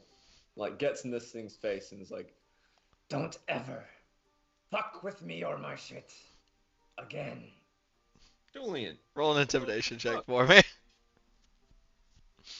With advantage, because he was already scared of this thing. That'll be a 26. Screeching in terror. Dismiss Shadow Spawn. Immediate, like, portal opens kind of in the wall, and gone. Like, Jakob would... kind of looks at the portal for just a second, and then looks over at Jakob. Yes, Jakob, what can I do for you? No, fucking... I'm gonna try to shove you. Push. What's that for? Like, he you're was being sitting a- on the edge of the bed, so he like just pushes back in the bed. You're being a jackass to essentially a child. I think covering my blankets in sticky shit while I sleep is being the jackass first. I'm telling him to fucking stop. Would you do that to your son? Would you terrify your son like that? First of all, he's not my son. Second of all, my son wouldn't do that. Oh, okay. So if your son ever plays a practical prank on me, I'm gonna terrify the ever-living shit out of him. One, he wouldn't. Two, that thing is not a human child. It is a fey creature of undetermined intelligence and behavior. I'm not going to treat it like a human child. I'm going to treat it like a fey presence of undetermined intelligence and behavior. And if it fucks with me, I'm going to treat it like a fey presence of undetermined intelligence and behavior that has fucked with me. So, just remember, your son ever plays a prank on me, and he comes crying to you or your wife, because I scared the shit out of him. It doesn't matter, because he wouldn't have done it. Just gonna look you in the eye. Are you the kind of person that's going to terrify a human child? No, but apparently you are. That's not a Walk human away. child. Shrugs his shoulders and gets back started reading. Blue will call from the door, "You're not human either." And I will walk and go try to find Glamel. I'm also not a child. I will attempt to help. Okay. Either both you roll perception checks or one of you roll perception check with advantage. I Go will ahead. use the earpiece as well to say, "Hey, I'm down here. Where are you at?" And 17 plus 4 for a 21 for me. 21. Okay. Are you rolling as well, Jakob? No. I get. Oh, you're gonna give me Okay. advantage. Yeah. Go ahead and roll with advantage. 21 is the higher roll. 21 is high roll. Okay. I will say with calling him over the earpiece. As you're kind of wandering around, you do they do respond. Waiting for monster. Yeah, he's in the room. Come on out. We'll go up top deck.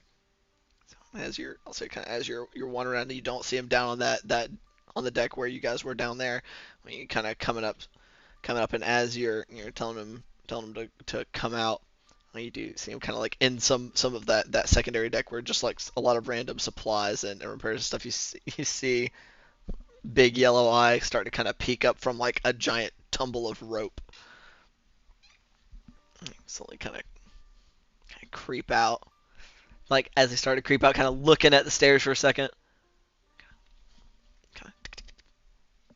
I just hold my hand out to him and take his hand and go up top deck. And as we're going up top, I'll say, "Thanks, Jakob." Of course. Dang right. And try to be as nice as I can to Glamel without being able to communicate verbally. All right. Okay. I was just double checking something. Okay. Yeah. Anything else anybody would like to do for the remainder of the evening? Did we ever ask Gamel how old he was? No. Nope. You get the feeling based off of their general understanding of time passage, probably wouldn't have a good answer for you anyway. But all We right. will spend the rest of the day stealing things from various pirates aboard the ship to dress Glamel up as a pirate. Off of their person, or are you like going into?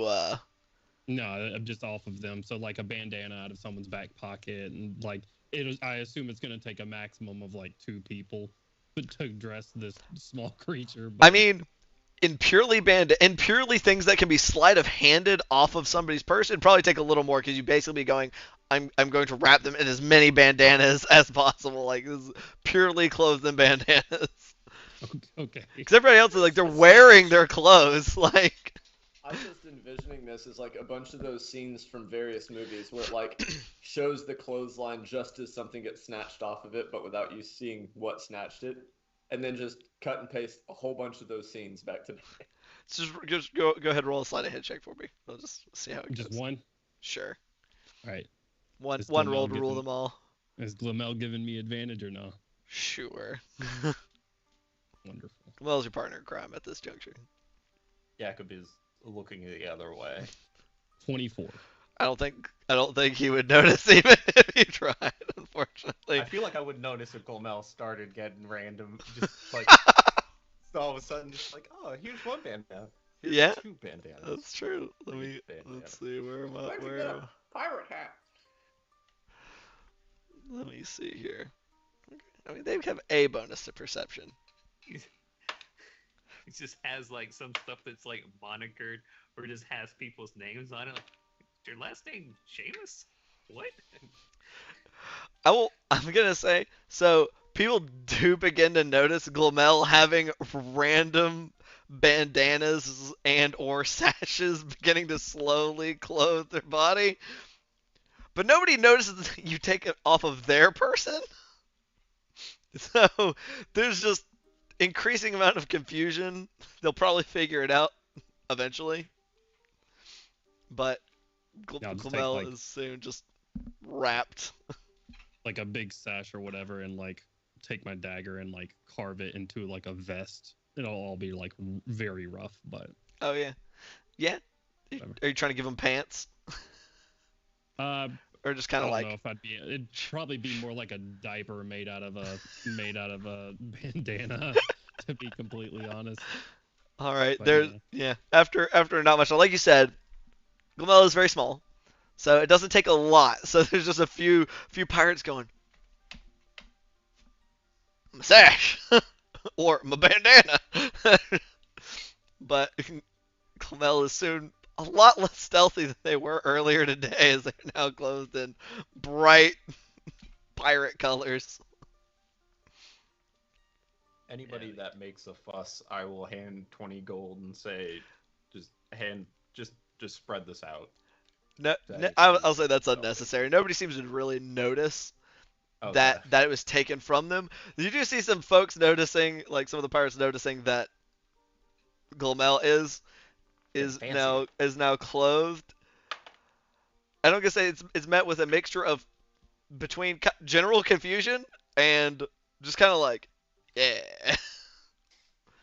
bright colors are approved on this vessel. Like, if you're not brightly clothed and looking kind of like flashy for no reason, what's the fucking point, right? Um, all right, easy enough done. After about an hour, Julian, the that sticky oil does just kind of like dissipate. So you're not stuck with sticky sheets for the foreseeable future. But yeah, and that is when you'll go into your night. I imagine everybody beds down for the evening, unless there's anything anybody would like to do for the night. We'll move on to the next day. I will wait until Julian falls asleep, and then People's this is elbow. out. Yeah. Uh, no, Wake up, bitch! Wow. I would do this without my plate on, Okay. but I would try to Doo-doo. stealth over to his bed and pour some oil onto the floor underneath his bed. Just some random ass like lamp oil. I have like a flask oil. Oh, okay. Yeah, which is I believe lamp oil. I think the flask oil is like basically lamp oil. So you just should pour a little lamp oil on there. All right. Hey, roll a stealth check. Julian, roll a perception check at disadvantage. Okay. You're asleep, so I mean you could notice.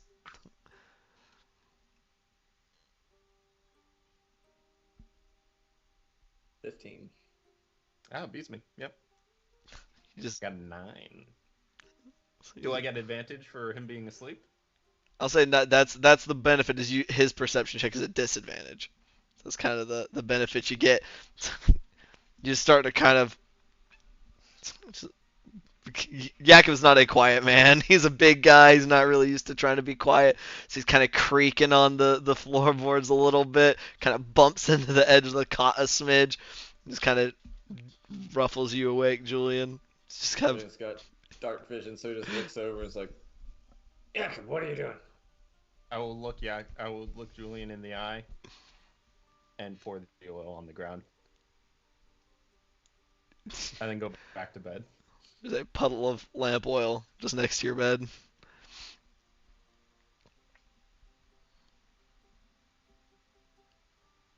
just gonna like blink at it sleepily a few times, and then just roll back over and go back. All right. I'm too tired for this. And then light him on fire. Oh shit. That's when you hit him with the I have more hit points than you and light yourselves both on fire while you grapple him so he can't fucking put himself out. Jesus. You're welcome. Welcome. I'm here all week to give bad D&D ideas. Anyway, unless there's anything else anybody would like to do for the night. Sendings. Oh, go ahead. You can go first, Blue. You're right. Okay. I will send the sending to Miss Arosi. Okay. Evening. Hope all y'all are doing okay, and the road's been safe to you. We're still on our way. We good. Okay. Our travels still go well. We are making our way. It sounds perhaps not as quickly as you. Road is long.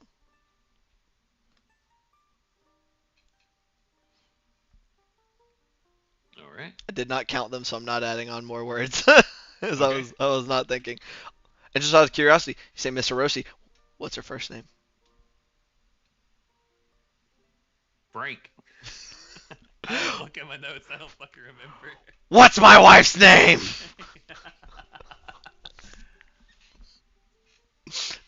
Okay. Any other messages, or is it just to Simone?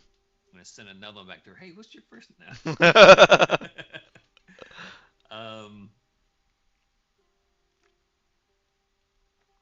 Is it yeah, Simone. There you go. Okay. I'm gonna send. I'm just gonna get these out of there. Just in case these. Want to send one to Firebrand. Okay. Be like, hey, Firebrand. Hope you're all. Well, hope you're all right. Not dead. Any new news? We're out in the ocean. All right. A few months pass. Still alive. Currently in jail. Not much. No good way to gather information. Like, Firebrand has said 2 words, and he's like, I should have just asked specific information from fucking Firebrand. Why did I? You just asked if anything had changed, man. That's what's changed for him. Right, Now he's in jail. Right. It should have been like, you talked with anyone yet? Got a court date? Any new information? Well, I'm doing a lot of waiting. Doing a lot of sitting here, being in jail. Very low sunlight in here.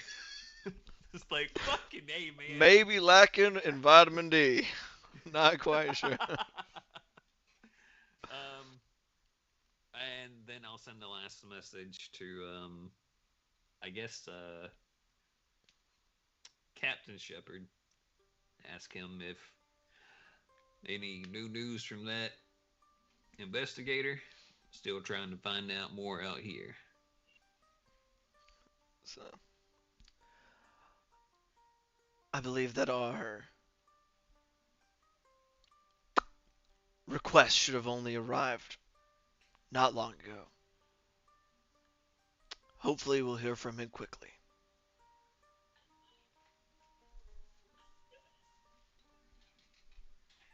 Right. I've been gone for less than a week. Yep. I figured they would have given some of them really fucking good hearts. All right. Yeah, and that's my 3. All right. I'll let Julian know before bedding down that his wife sends much love and that she made sure she had enough words left in the spell to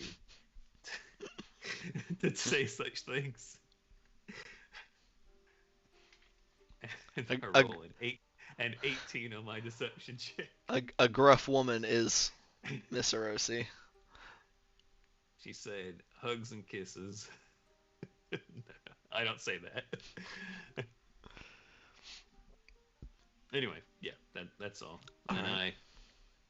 me and Brila get some sleep. Really doing the. Yeah, I'll give her some extra pats since she died today, right? Yeah. That's you can lick the icing off the utensils type kind of day, right? That's fair. It's a pirate ship. I mean. Yeah, you died. Also, appreciate it. Also, she's a magical animal, so probably doesn't have the same like dietary restrictions as normal animals. I mean, if she can't have chocolate and I end up killing her again, that's just That's fucked up. God damn. I got a free one of those every day, so please get her in the morning. That's when she just hits you with the worth it. Chocolate is the tits. Fucking love that stuff. Anyway, Gloob, you said you had something you wanted to do? If you prevent your pet from committing suicide by chocolate at every opportunity. The only thing, just right before bed, Gloob will just kind of be looking at Glomel asleep and then everybody else, and he'll count out on his hand. Think a little bit. Sort of he'll grab out of his pack that notebook and some ink real quick. Struggle to write down some letters, but eventually get the page written out that he wants to and tear the page out.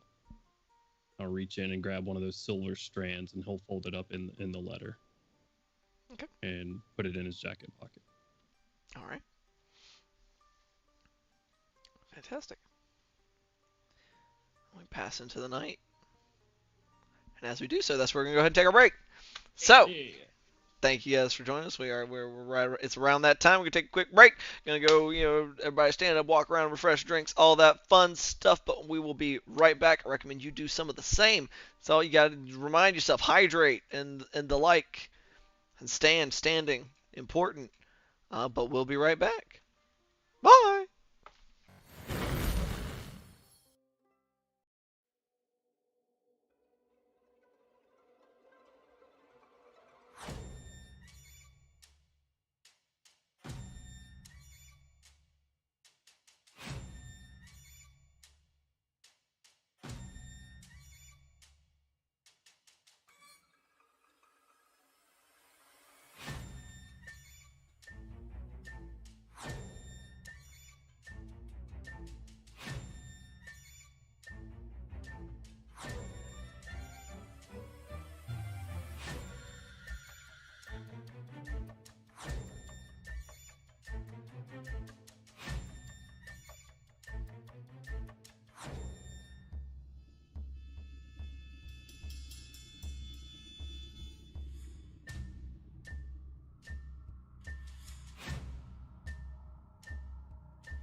And hello!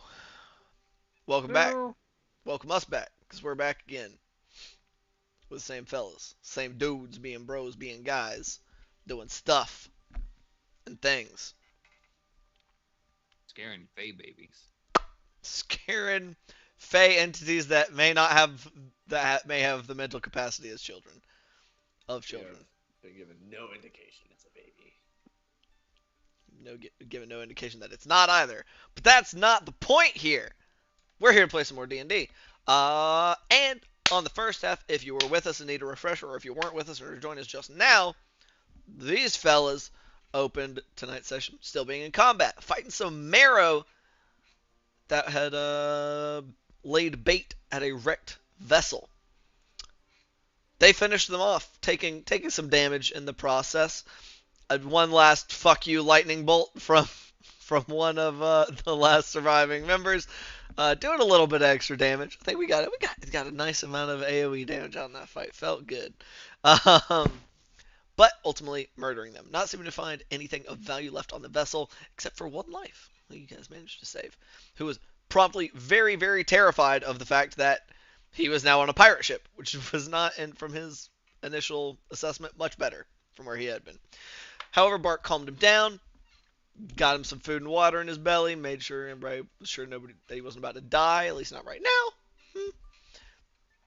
And everybody just kind of began to unwind.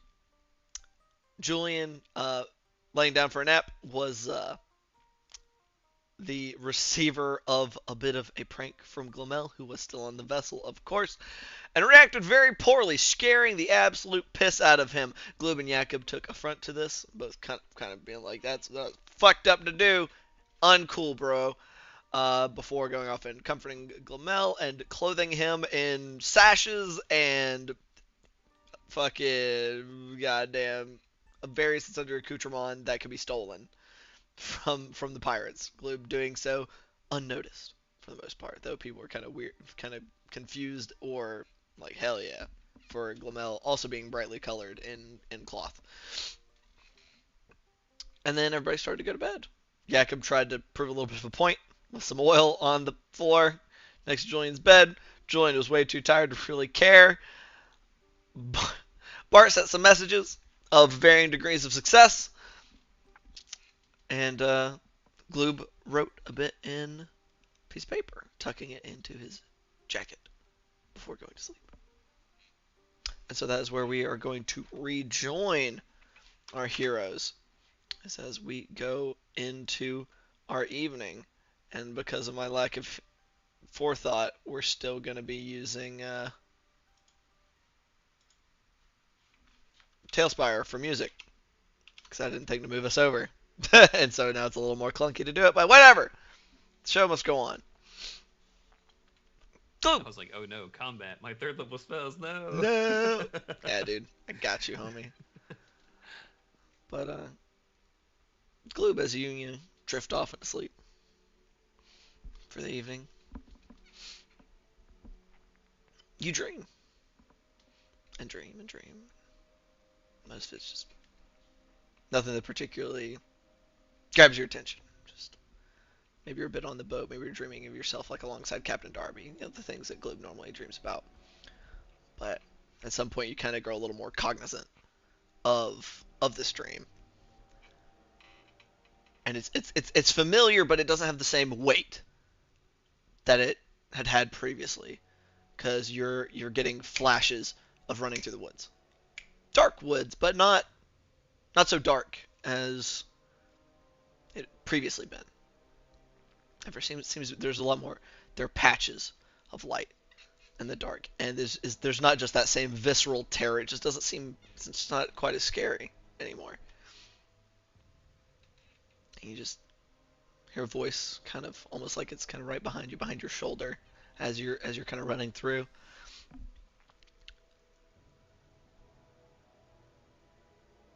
Whatever gifts you have now, I can't fully remove her taint. Not yet, at least. I'm sorry.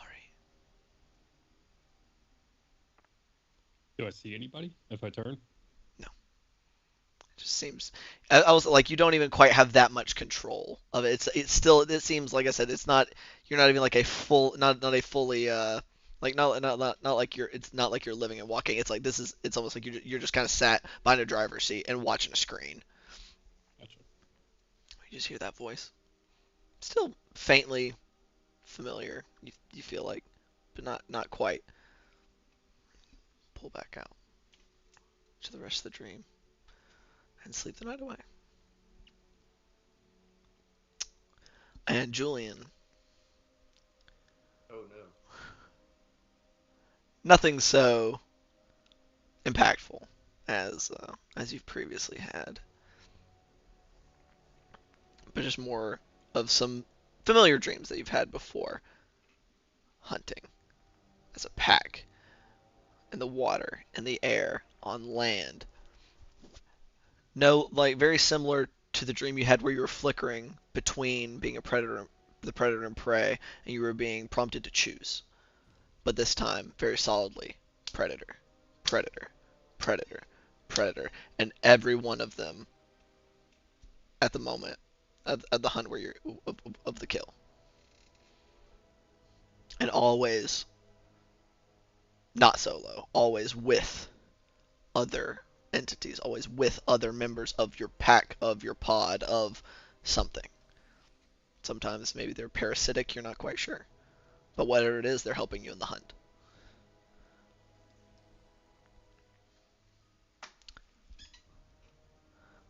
And everybody wakes up the next morning. Long rest. Yeah, if everybody would like to mark that long rest while I try to find more chill music in Tailspire. Sure, that'll do. This variant's got a guitar in it. I like it. Bart wakes up and starts to, get up early and leave, and almost slips in some grease. Like, damn it! Oh, now who spilled a lamp? And doesn't wait for a response and goes about getting food ready for the morning. All right. So, who would like to roll a d20? Who hasn't done it yet? You've all rolled at least once. Who's rolled twice? I've not been keeping track. Oh, okay, then I want to roll. All right, go for it. 6. 6. All right. Somebody roll a d8. I got you. 1. 1. 1. All right. Today proceeds. It rains fire. It just gets progressively worse as y'all travel farther. No, today seems very tame, very calm. Weather is not particularly good or bad. It seems like a day. There's bouts of stillness, bouts of breeze. Is there anything anybody would like to be doing today? You figure you've got about 2 days and maybe a little bit of change left of travel after today. Billion getting out of bed, just like exaggerated step over the oil from the floor. Heads back upstairs. By that point, it's like mostly soaked into the wood because it's been there literally all night. Extra flammable. Extra flammable wood. Seasoning your boat.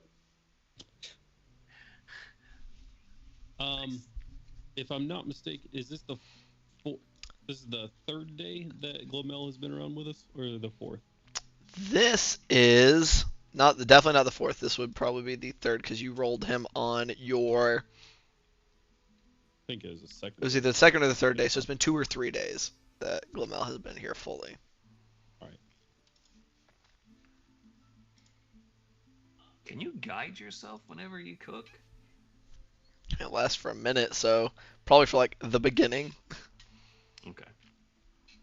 Unless you're stopping to cast guidance on yourself over and over again. Come on, Sir Ollie, make this real good. Come on. Every batch of eggs just. Just every time you flip the burger. Oh. Sir Ollie, come on, we'll do this. Perfectly cooked. Perfect. Don't let me break these yolks. Looks like you got the burger and you make your patty, and before you put it on the grill you just imprint the symbol of the Soroli into each patty. Hell yeah. Got a little acorn imprint. Yeah. Little creaking door. Yeah. Welcome to God Burger. All right. Get the fuck out of here. Is there anything in particular anybody would like to do today? like, I guess I'll find that guy, maybe asleep in the galley. I'm like, hey, son, you find him? You get any work, or, I mean, a place to stay? I just figured. All right, where you find him, and he's like, you probably saw him before, like last night. That basically they were like, he was giving some like spare shit and was like, find yourself somewhere to sleep. We don't care. Like, fuck around and find out at your own risk. Like, and he basically was like, got it. They made it clear. They're like, we don't have any particular inclination to just murder you for no reason, but if you fuck with us, we will. Like, and he was like, God, you got it. Like, I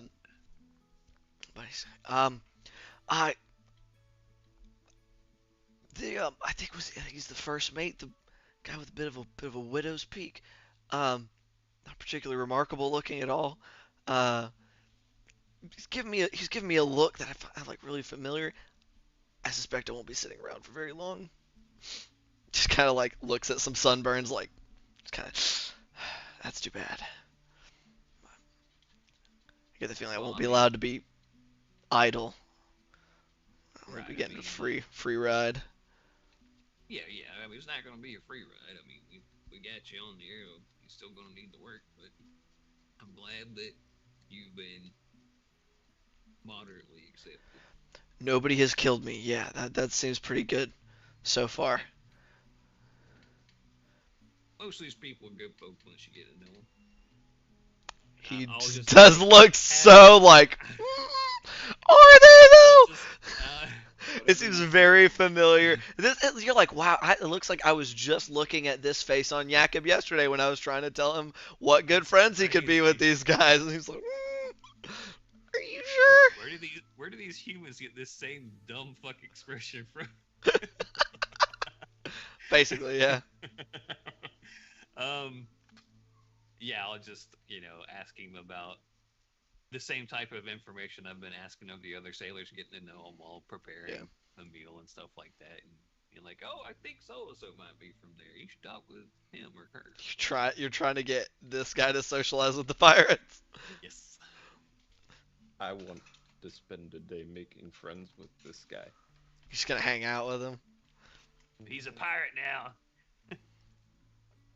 Actually, that makes perfect sense because Jakob, this is the first socialization with non-pirate opportunity Jakob has had in a while.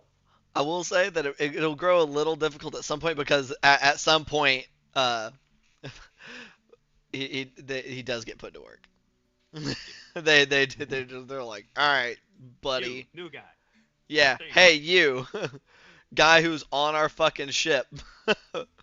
And is not for like any particular reason that we should just be letting you laze about. Plus, we know you're a fucking sailor. Do that. Danek comes down at some point. He's like, yeah, come up here.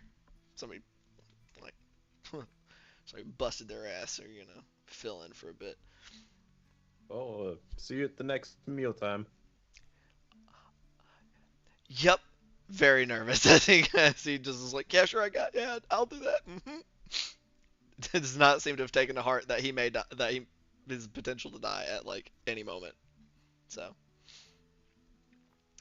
hanging out with him when he is free, absolutely, just kind of getting him. He's a little weirded out by it, but at the same time, you're very clearly not part of the pirate crew, so it's much more comfortable for him. I am on a pirate boat, and they all love me. Obviously, this guy's was taken. God damn it.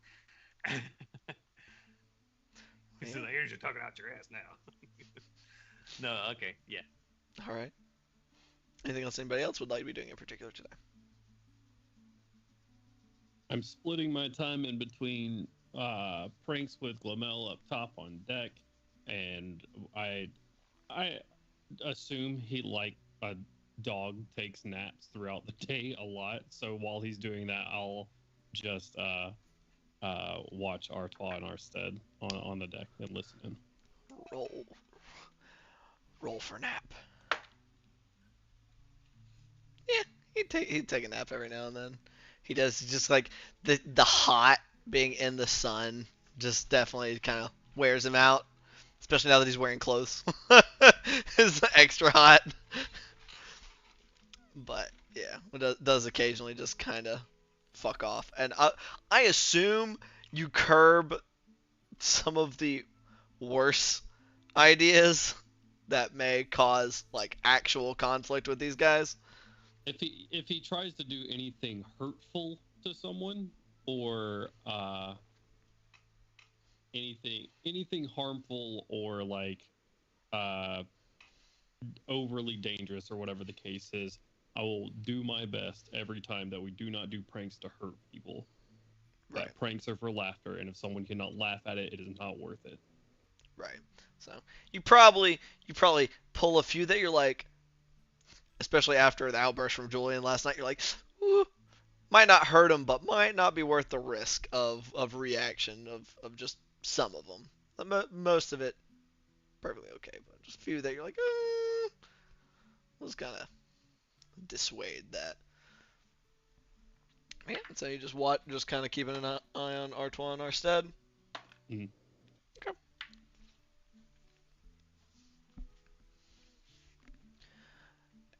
At one point, Artois just kind of look over at you from where you're watching. If you wish to learn, you're perfectly welcome to come stand a little closer where it is easier to hear.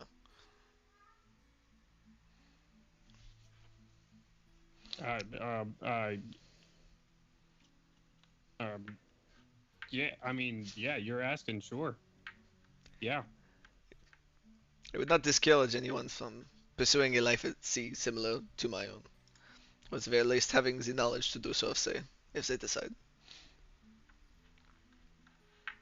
Yeah, we'll twist the handle of Captain's authority, give him advantage on, we'll call it intelligence checks for now, and then sit there with Artois. Okay. Just kind of step up. And every now that's like Artois just kind of every now and kind of glancing down, just kind of whenever something is being said, seeing if it's like if it's being picked up on. You see, just checking to see if you're still paying attention some of the time. Just, All right. Alrighty. So the day proceeds. Like I said, calm seas, nothing in particular happens. It's good stuff. And then the night passes as well. Unless there's anything else anybody would like to do for the night, we'll come into the 6th day. Send some messages. Okay. Make sure Eldon's all right. Hey, old timer. Your scarf helped me out pretty good. Really appreciate it. So we're always still smiling on both of us, I hope. And maybe our paths will cross again pretty soon. Hope it didn't wake you. Why are you waking me up? That's all you get from Meld. Okay.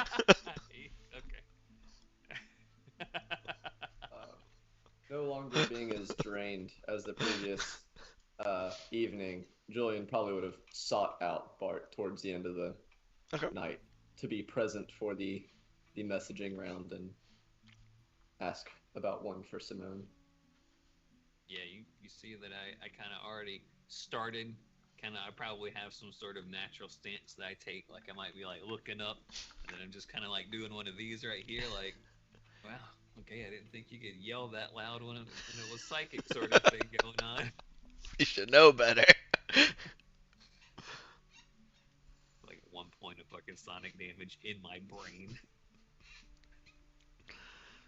Sonic damage. Oh, rip. Thunder damage. You just hear the little whir of Sonic doing his little spin. Alright. I see just standard message, Simone just kind of checking in. Yeah, he probably doing some mushy stuff. Oh my. Not like that. Remember, Julian's a romantic. Just starts reading off Jakob's book. Oh, Dear God. Bart, by the end of those messages, is like, please, just stop. Please stop. You got a different synonym for velvet honey glove?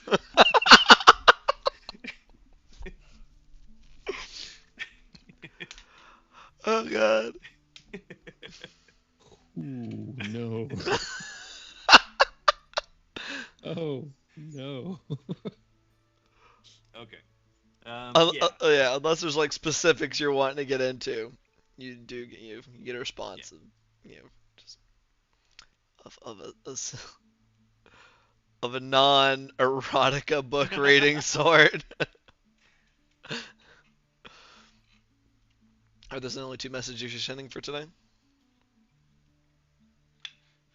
I mean, I'll try to contact Julian's brother. Okay. What are you saying, Nabari? Hey, you still kicking? You all right? We're on the way. That's all the information I can get.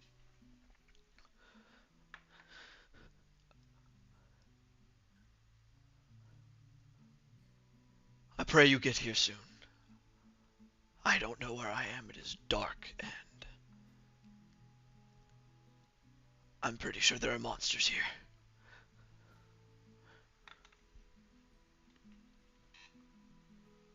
Is that it? Yep. All right. Well, I contacted your brother, Julian. I got some really great news. He hadn't been experimented on yet or anything like that, but it seems pretty assured he's on the island and that he's heard tale of or seen firsthand some scary things. You start talking. You mention his brother, and it's immediately like homed in on everything you say at that point. Like once you've clarified that he's still alive, like a visible like slumping of shoulders as he went from high alert to not. Just a little bit of the tension creeping back into his features as you describe being on the island and the monsters and stuff, and just. He's a tough man. He'll hold out. All right, that's Looking good. not at all sure of his words when he says it. Right. I mean, well, if he's anything like his brother, I'm sure he's got a lot of grit.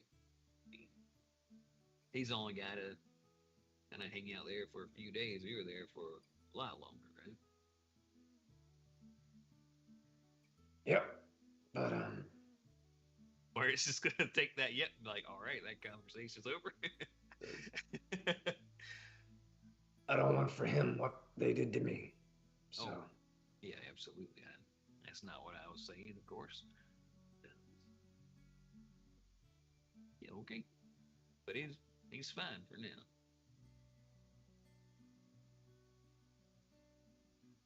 Julian just kind of nods at you and says, thank you. You can. moodily goes to bed. Broods broodingly. Broods brooding. Roll to brood. Alright. That's me. Okay. Anybody else for the evening? Or shall we move into the 6th day? To the 6th day? To the 6th day, then. The sun rises, and what does it rise upon as somebody rolls a d20 for me? I got you. Yeah. Or does it rise? Y'all don't know. One of these d20, like, there's one of these, sun's fucking gone. No sun anymore. Oh, Lucky number 13. Go to ascent into Avernus. Proceed into another module. Doesn't that one start like really high level? Mm-mm. Nope. Descent to Avernus is from like 1 to 13 or some wild shit. I wouldn't I think. don't know. I have no idea. Sure. I have no clue. Yeah. Okay. Somebody roll another d8 for me. I want to do. Or Jones, you do. I just rolled a d20. Someone else rolled a d8. Oh shit, I'll do it. I was about to say, don't let me 6. near a dice. Bad things happen. You said 6? Okay. The sun 3 rises. dragon. You wish it was only 3 dragons. Sunrises. We're a positive already, guys. Sun Pog. rises on a stormy sky Oh no. this morning. little farther in the distance as you guys kind of make your way up, you can see gray getting ever closer in the sky. Oh, this is gonna be fun. Joey like walks up, takes one look at the sky, goes right back down to secure his things. Sure. Jacob follows right behind him, except takes one of the tiki root and just starts chewing it. It's like Nicorette gum for Jakob. Is that what this is? It sounds. It's apparent for all the stuff he tries to use it on. It's more like an old person with Neosporin. God. Yep, you just got put Gotta put some sporin on it now. put that shit on everything. It's, I got it's a Vicks Vapor Rub. Sporin on it. It's the army with Motrin. How much I spent on it? How much did you spend on all that thinky root? It's 3 gold per tiki root. Jesus. Put that shit on Had your everything. leg hacked off at the knee. Better chew some thinky root. Lord. I should change this music. Not as bad as the other fucking leaf that I have that's 50 gold per. Jesus Christ. Why is there no, like, storm music? That's what I need. There is a storm setting though for the weather. There's a storm setting for the ambient, yeah. So we're gonna do that. We're gonna have to mix and match a smidge. There's rain medium. Why don't we got wind heavy or rain heavy? I forgot you're not in you're not in Soundtail. Yeah. I know. Don't worry, man. I will make it work. Yeah, we're gonna do. Shower this is. Yeah. Shut up. It's scary, damn it.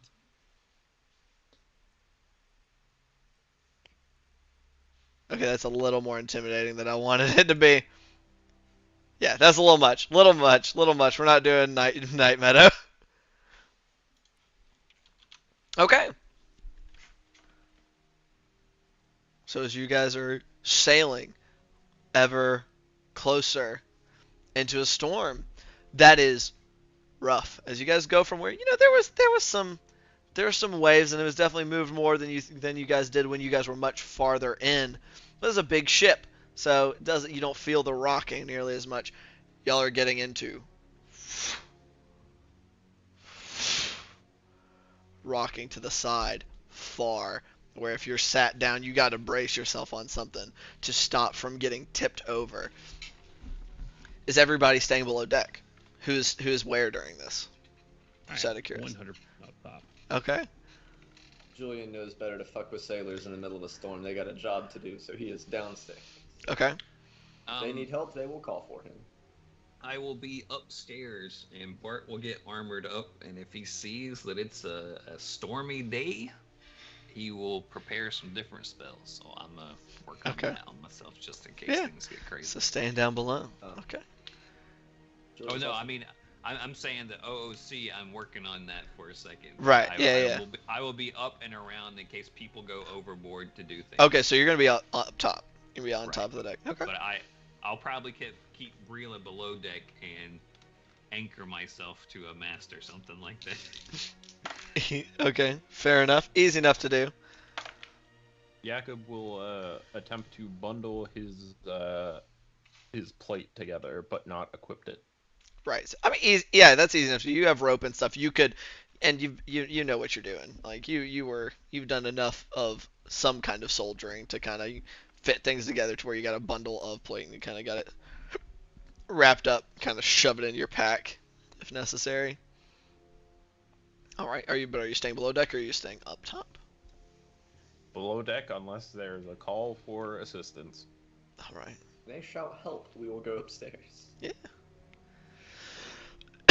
And also, having been through this trek at least once before, he's not sitting down. He knows to stand up and hold on to something. That's fair. All right. Jacob does not and is lying down. At some point, at least, gets yeeted into the floor. George just oh. All right. Bart, you said you're like attached to something. Gloob, just give me just quick like acrobatics check, just in general for while you're up there. Gladly. 30. Hell yeah. Holy shit. Does Nice. not moving at all. Are you still keeping a position up by Artois while he's captaining through this, I imagine? Oh yeah. Okay. And it is, as you get into this, it definitely is one of those where he's kind of like, whether this is going to slow us down. And kind of going back and forth with Calathus a little bit, who's trying to do a little bit of do what magic he can to try to curb maybe a little bit of the edge of this storm. But as you're getting into this, despite the knowledge like that this is going to slow down travel, you could clearly see that Artois enjoys it. That this is just out in the shit, rain is pounding the deck, people moving back and forth, yelling at Arstead, yelling at Calathus, yelling at other members of the crew. This just a just big grin on his face. He does so, like slamming the wheel back and forth, pushing back his hair, and this goes on for hours as you guys are going to sail through this. It's almost unnaturally long, and you I'd say since you're right there, you hear Calathus even like mentioning this, like even saying like this is a storm it may be, we should be moving through this. Like we should be getting through this. It doesn't appear.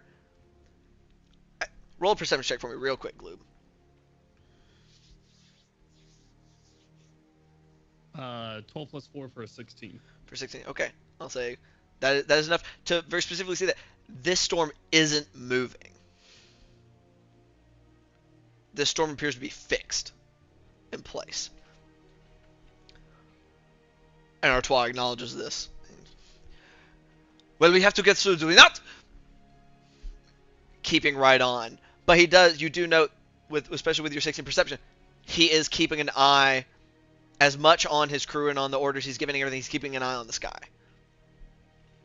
Bart, you're also on the deck. If you could go ahead and roll a perception check for me. Straight because of the stormy weather, if you wouldn't mind. That is 17. 17 total? Mhm. Okay. Not bad, not bad.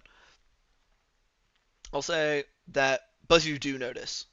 But let me see what Artois rolls. 13.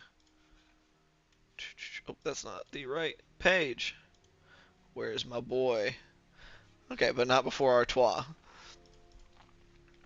But you guys are kind of keeping an eye around Bart. I know you said you're trying to make sure nobody's fucking going overboard. But this storm just keeps going and going and going. And Gloob, since you're right next to Artois, he's kind of, as he's going, at some point he seems to have kind of started to grow quieter for the moment, letting Arstead keep people moving to where they need to be. His eyes are just going steadily more fixed on the clouds above. And he goes, "Ah!" and taps on your shoulder and points. And with his direction, and Bart, almost moments afterwards, even without having Artois to point it out to you, you see movement up in the clouds. Massive movement of something long, very long, probably miles long maybe, you're not quite sure, moving through the clouds. You can see it just dip a little bit below the form of what you can only is a giant serpent of clouds. Lightning seeming to crackling along its entire length as it goes through, and you see its maw open at one point, and moments later, what sounds just like a peal of giant thunder crackling, just coming, booming across the sky and the seas as it kind of goes down, circles, and goes back up into the storm itself. What the fuck is that? That is something that no one would like to miss. If they can avoid it, I would go get your friends. It's worth seeing, even if you're not a seaman.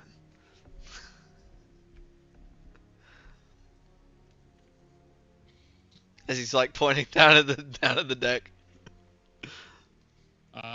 Yeah, sure. If I see Bart right there, Bart's I'll- just like holding up to a master. Yeah, I see it. I'll run downstairs. I don't know if I find people where I would find people in the room, right? Yeah. There's something in the clouds if you want to come see it. I don't know what it is. It's causing the storm or something.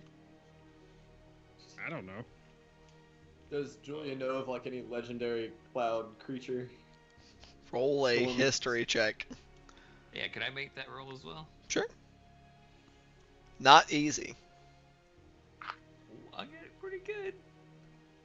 So this is probably like DC maybe 25. No. Got 23. God damn. Close. So close. I was even closer. I had an 11. You're not familiar. You mean like there's some like the people that can control weather or like to some extent like I guess, but that seems like a lot. I don't know if it was like an old sailor's tale of anything like that. All right. Not with an Probably. 11. Probably trying to help Yak. Yeah, if Jakob was heading up top. Yep, sure. Oh no. Shit. Yep. Oh, yep. Whoa! Jakob, you're Just imagine Gloob has no problem. Like, doesn't Gloob have a climb speed? He's just like, yep, just work on the wall. Okay, just work on this wall now. All right, that's fine. Jakob, this is entirely too reminiscent of when y'all were on the boat as it was being ripped down into the water and you guys were getting thrown around. You're like, this is not cool. I don't like it here.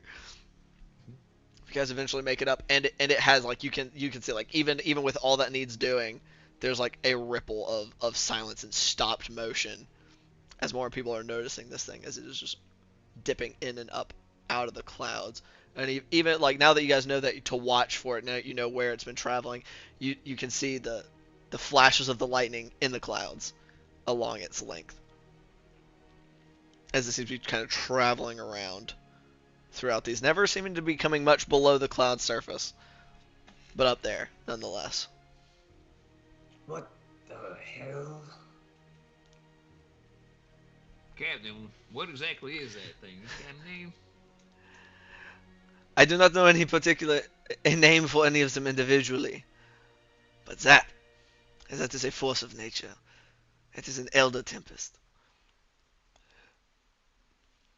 That sounds impressive. You can mark the potential of seeing one in a lifetime. Well, I'm glad to say that I have. Is there any danger that it's going to attack us up there? I doubt it. We are so far beneath such as things notice that we basically do not exist. Oh, I prefer that quite a bit. All right. Jakob will. Oh, I'm just saying, just kind of gestures up at the storm. This is about as close as it gets, which is bad enough. Right. Jakob will drop down onto a knee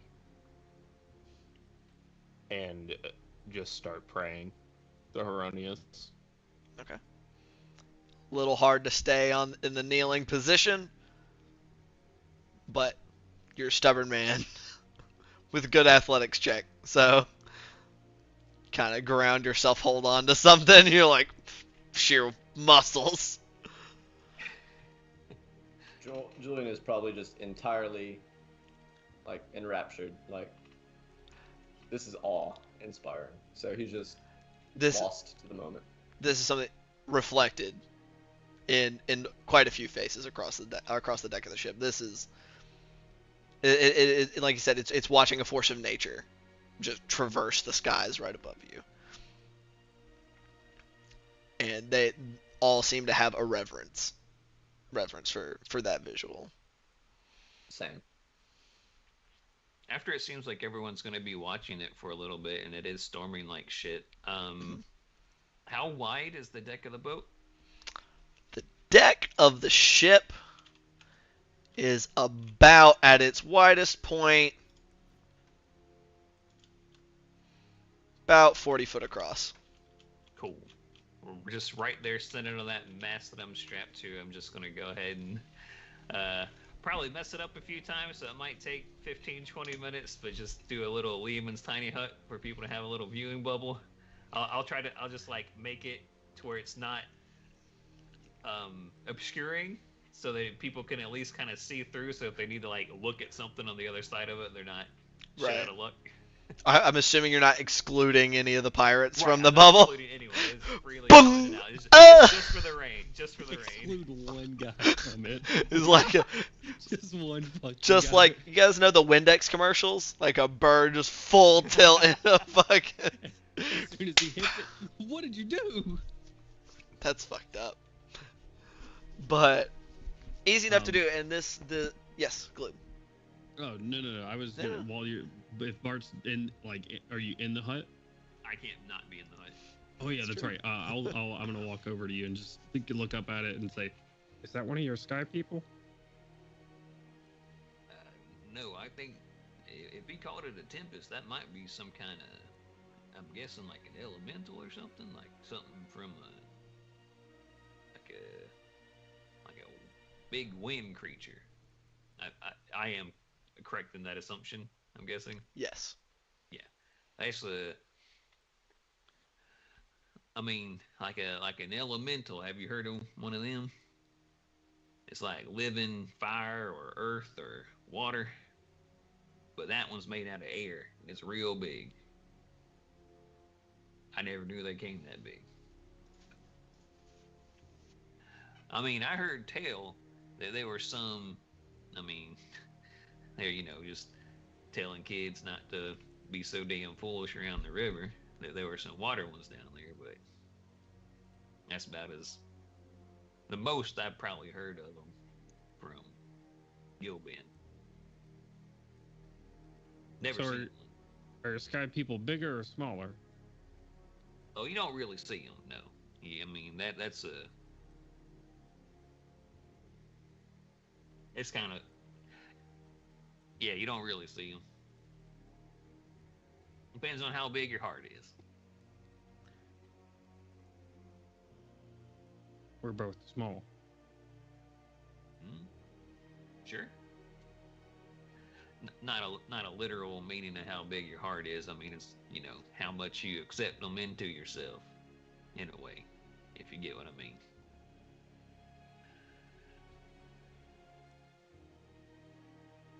I guess so. Just a fucking... An insight check. Yeah, I just saw it pop up on the screen like, yeah, okay.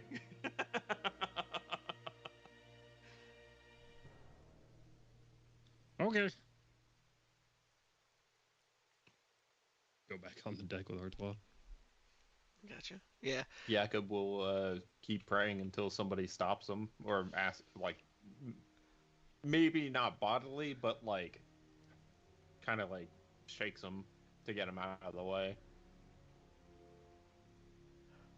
Depending on where you're doing it, probably get told to move by by one of the pirates at some point, because like I said, there is that moment, like as you guys come up on the deck and you guys see this thing, that there's just like a wave of silence and stillness as everybody just kind of observes this thing as it flies through the clouds in and out. But things can't stay like that forever, because this is an active boat and things do pick back up. There's still the glances going back and forth, but people are still having to keep moving. This boat is still in the middle of a storm. So yeah, you probably get like bumped into and like, get back below deck. If you're just gonna be sitting in a lump. And still clutching the Hornius's fist on his necklace, and almost regretfully go back downstairs. Julian does not. You're also not like kneeling in the middle of the deck, I imagine. No, he's probably going to go up to, like, whichever the fore the aft is the highest point. highest point would On probably this be the picture. aft, probably the where the wheel is at. It'd be a little higher up, just pure elevation wise. Like, almost like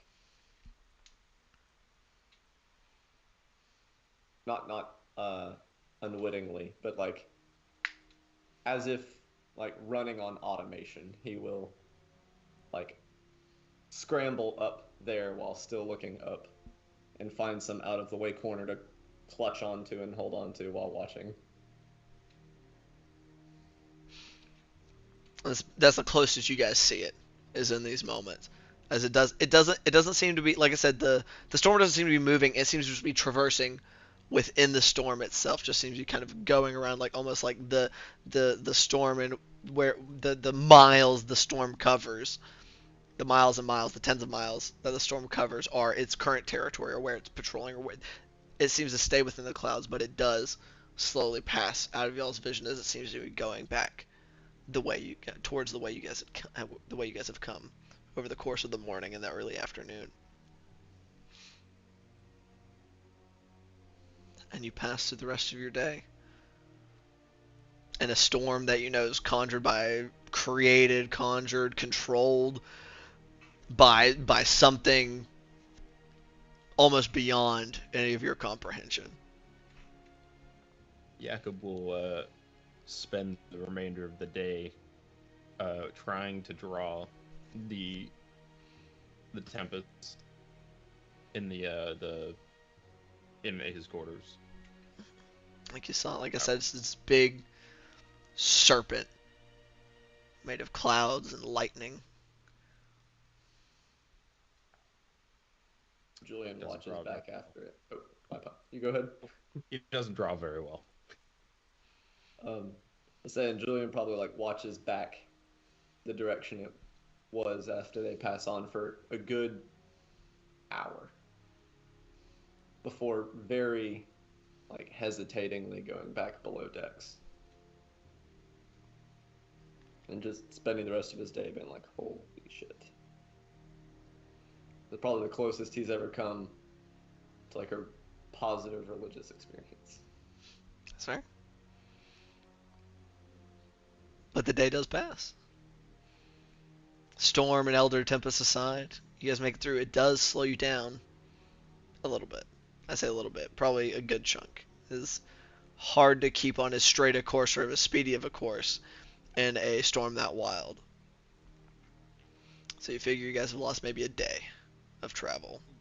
So y'all are probably about to back where you were before you rolled your fair winds earlier, much earlier in the journey. I think your very first day. But as the day ends, you guys do exit the outskirts of the storm. The seas do begin to calm at however much of a boon that is to anybody's stomachs. I'll leave that up to you. But it is a quiet night because everyone is exhausted from fighting through a storm for the entire day. There's almost no carousing of any kind, which there's usually some, as these guys they throw dice and drink at night, get into maybe some minor scuffles has been the norm for you guys for these past few nights, and it is almost deadly quiet by comparison, as snores breaking the silence. Julian spends a considerable amount of time praying to Procan at the end of the night. Okay. Before he goes to bed. Anybody that comes into the room will find a lot of paper either crumpled up and half drawn on, and Jakob just Jakob said, "Can I get 30 really more? focusedly drawing on it. Can I get 30 more of them art checks? I'm gonna be trying all day." I'd just taken the shitty one. I'm kidding, of course. But he would keep one to write a letter to his wife. All right. So. Julian, oh, go ahead. No. What's Julian doing? I was just saying he's decided that was a direct blessing from Procan and a good sign. Okay. But as our 6th day comes to a close,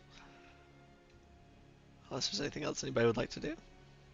I got something to do for the Yeah. night, because this is our 4th day, right? So, This is the 6th day. Oh, I'm sorry. This is the 4th day since Glomel's been around. Yeah. So tomorrow would make day 5. So later that night, before we get into the room and everything, and Glomel and I are just sitting in the rigging and shooting dried beans at sailors, I'm gonna turn to Glomel and say, had a lot of fun with you around. It was real fun. Yeah. You say sometimes it's just 5 days, right? Mm. Right. Yeah. I'm not good with numbers either. But that means a couple of things before you do leave. One, I'll need this back. So we won't be able to talk. Not right now. Mm. Secondly, I have a favor to ask you. If you can. Do you know what a fairy is? Okay, look, and I'll find like Bart walking across the deck for the night or something, going down to below. It's like smaller wings. Kind of thinks for a second and then just kind of makes like a flapping like gesture with his hand. Yeah. Yeah, yeah. Fast. Yes, fairy. Who will reach into his coat pocket and grab the note. When you go back, can you take this and hand this to someone? A fairy. When you go back? Takes it.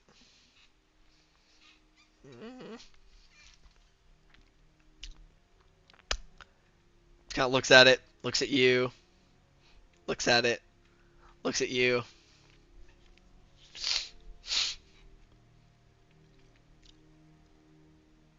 I can try. Yeah, no, that's all I can ask. Try.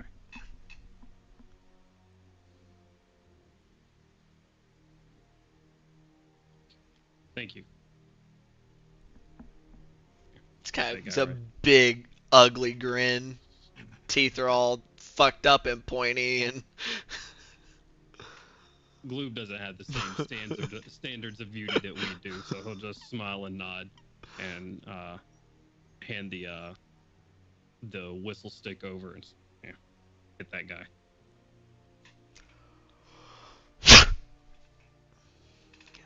carry Yeah. on. That's all I got. All right. And before we go to bed, I will remove the spy's murmur from him. Okay. Goes. All right. Bart failed his check, so he has fallen asleep in the room. Big old man snore. Post lunch in the recliner. Just going away. All right. And Julian's just sitting there trying to pray and just.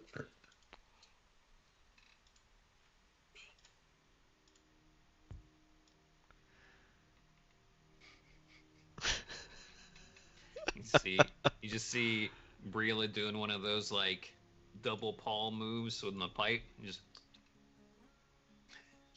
on the end of it, just looking directly at you as the only other person in the room. Just all she gets is a raised eyebrow, nothing more. All right. So, 6th night passes. So we come into the 7th day, which would have been the last day until yesterday. Now it's your second to last day. Weird timelines. And if someone would like to roll a d20. Sure. The day crests. 17. Alrighty, 17. Detorask. Another D8 for me. Interesting. I did a lot of 8s.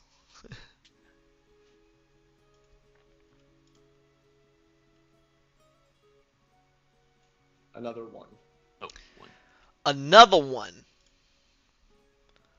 Another clear day. Oh shit. Not faster, not slower.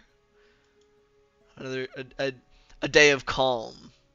Seems to have followed a day of storms, magically or supernaturally induced or otherwise.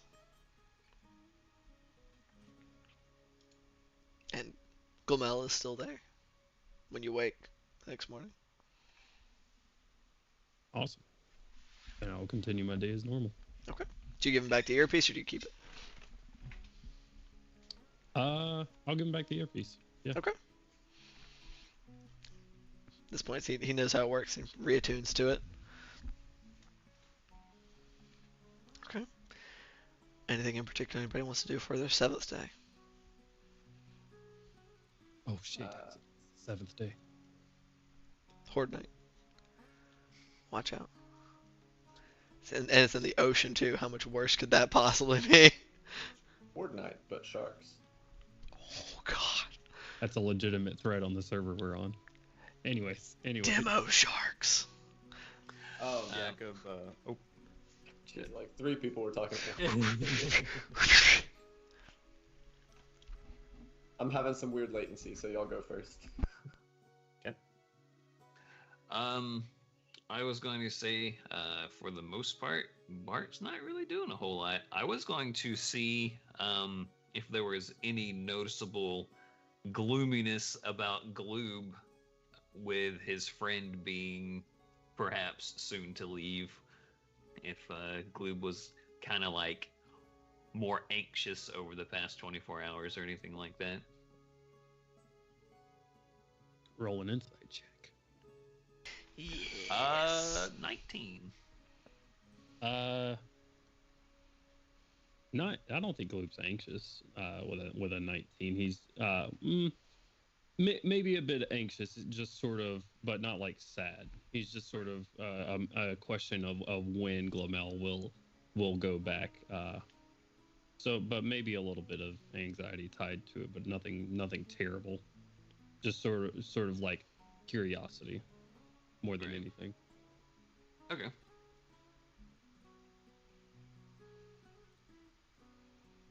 Is there any point during the day where Gloob and Glomel aren't near each other?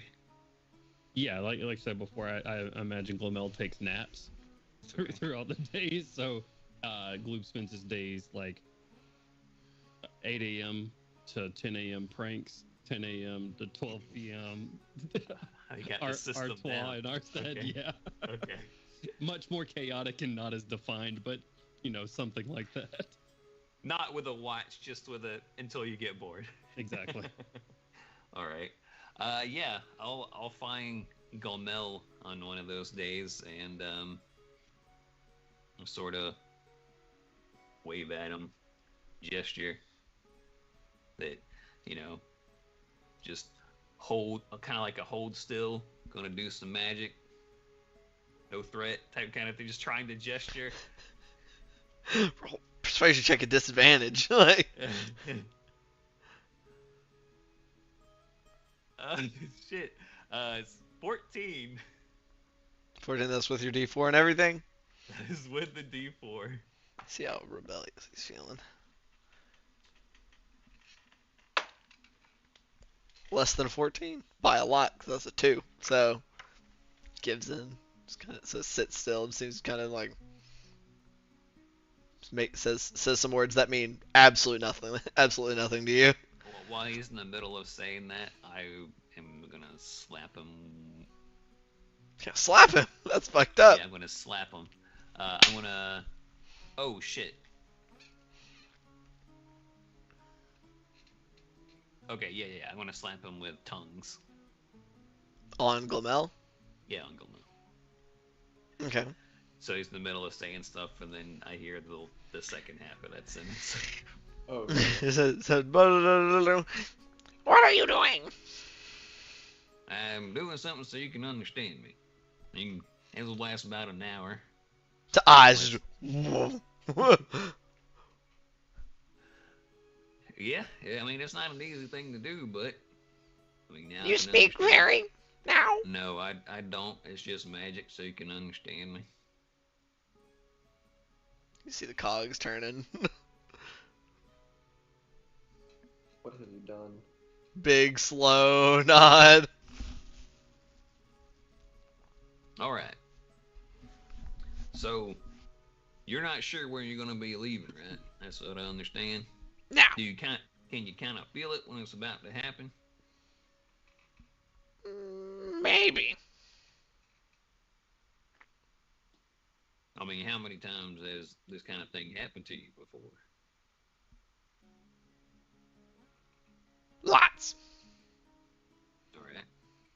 Yeah, and noticed any type of system involved whenever you got to go back? Maybe some sort of an event or anything like that?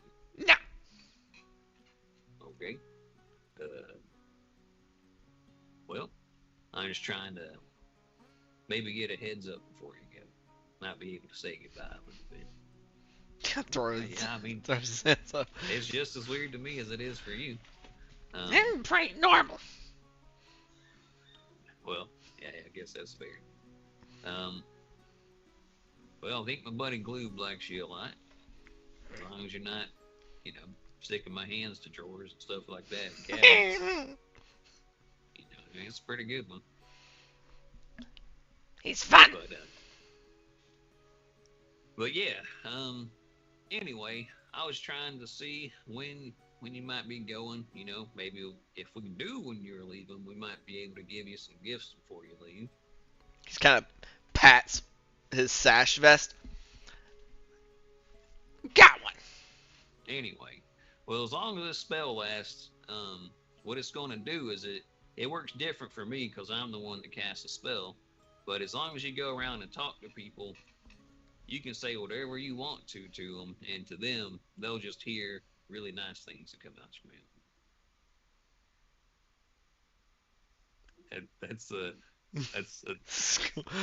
It's a 23 on my deception check. Glamel is squinting very hard. He does not. That was a what? It's a 23. Oh my god. He cannot mathematically catch you in that lie, but I mean, he's gonna try anyway. 5. Yeah, he's a +1. So. Oh my gosh.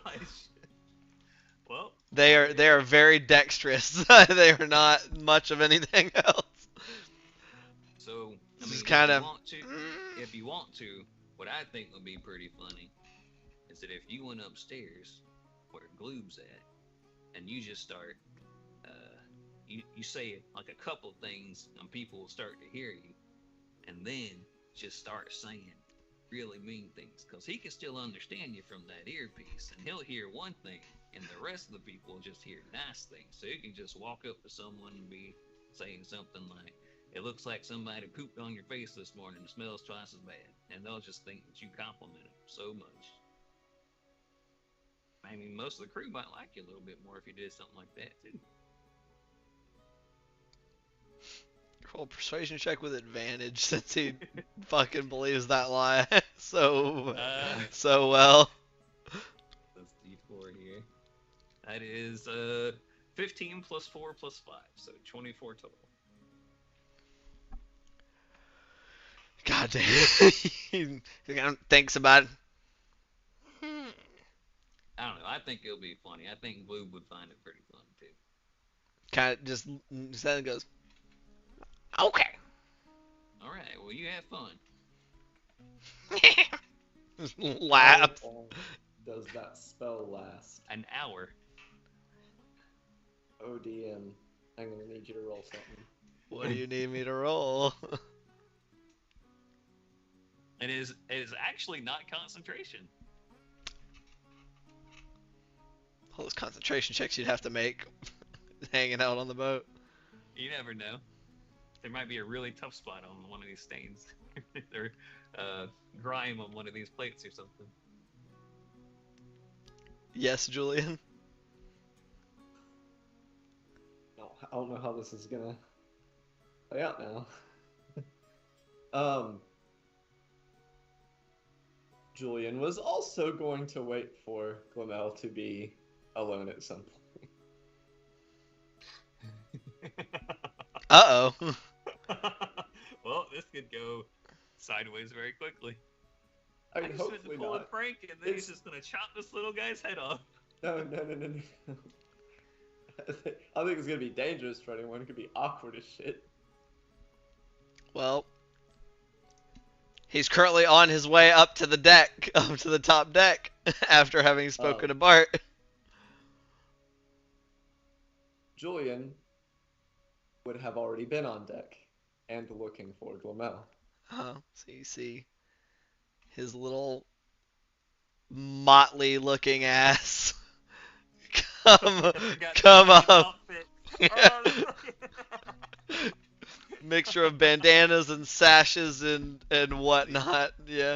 An eye patch. Got like bright yellow and green and red. It's awful.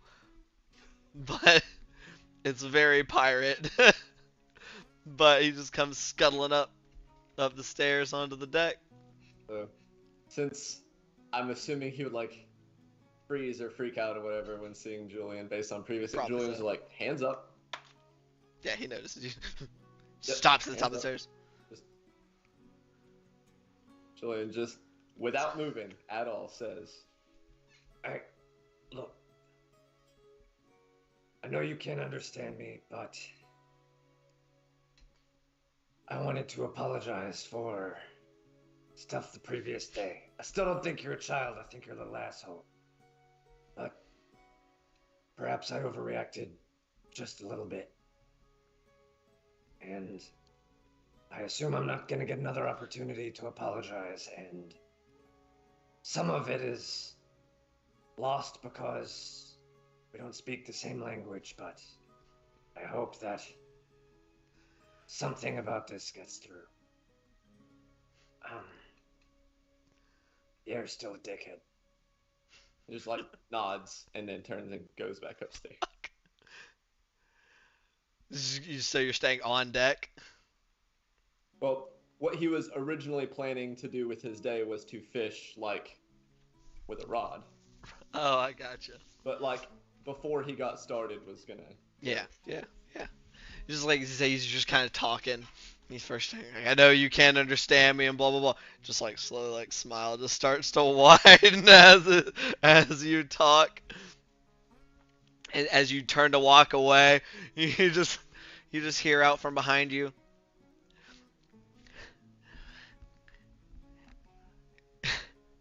You look like you swim like a red cap with his boots on. He goes and scuttles away towards gloom.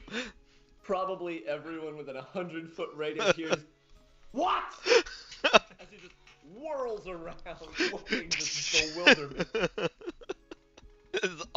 Has fled to Gloom's side. Eyes the size of, like, light bulbs and just a look of shock on his face. Hell yeah. And suddenly feeling incredibly vulnerable and embarrassed, is going to scuttle upstairs himself, opposite direction. But yeah, for the first time, Glow comes back up on deck from presumably taking a nap or fucking about downstairs somewhere, and talks to you out loud, and you can understand him.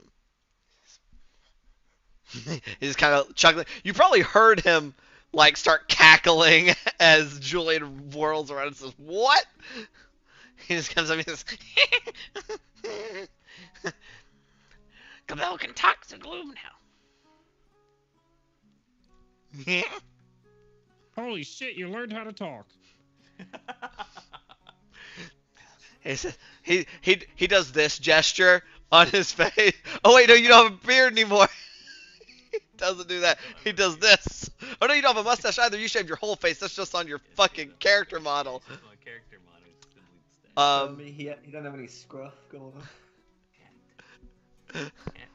Yeah, he just kind of, he mimes to you. He mimes smoking a pipe. Like, There you go. Oh, you didn't take Bart's pipe, did you? He did something. Bart taught you how to talk? Magic. No. Magic. Bart can make you talk the whole time? He said,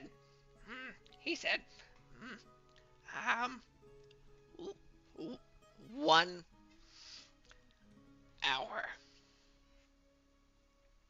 Okay. Yeah. He just looks at you for a second. Just goes, let me see if he actually even noticed the fact that what he said out loud was exactly what he meant to say out loud when he said that to Julian earlier. Just kind of looks at you sideways, just kind of.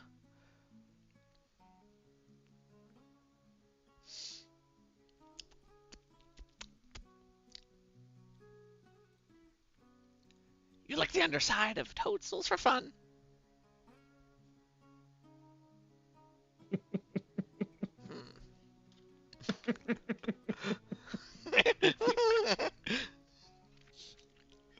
That was pretty good. Yeah. And for an hour, Glamel proceeds to go around to random pirates and just say really weird off-the-wall shit that seems very funny to him, but makes zero fucking sense to anybody else. Awesome. Like I said, referencing presumably things from the Feywild. So. Blue will follow him around and make sure that no pirate gets too offended and laugh at most of them. And then when one pirate gets offended, he'll give him a stink eye. The closest you get to actual offense is because the two of you are laughing. He doesn't get it, but he's like, "You're laughing at me. Why are you laughing at me? What?" He's almost too confused to be angry. He's like, I feel like I should be mad, but I don't know why. I can't understand. I don't fucking get it. That's probably the closest you get. Cause like I said, he's saying weird shit. Just like,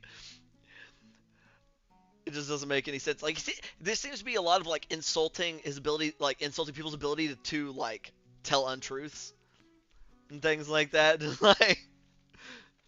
Like fault. There's a weird amount of jokes about lying. It's very. You don't know why. But that makes sense to Gloom. Yeah. Hell yeah. So. Jacob. Yeah, Jacob. Will come up onto deck, non-normer, kind of just looking down. And just ask anybody that he can if they have any paper that he can borrow or have. And that includes the party as well. Okay. So you'd probably get to the party first. Ultimately, none of the regular pirates would have any.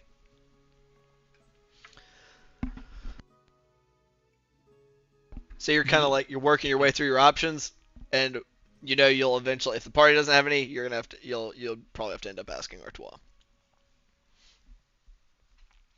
Shit.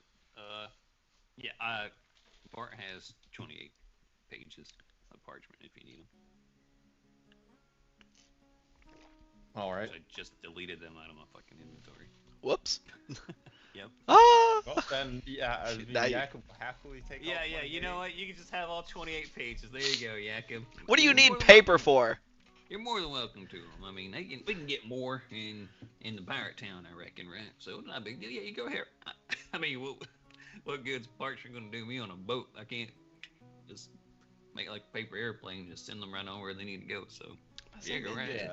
Help yourself. Thanks.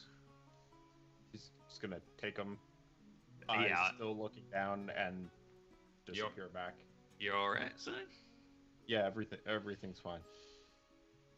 I mean, that's maybe the first time I've seen you outside of sleeping with your armor on. Just looks kind of confused. Yeah,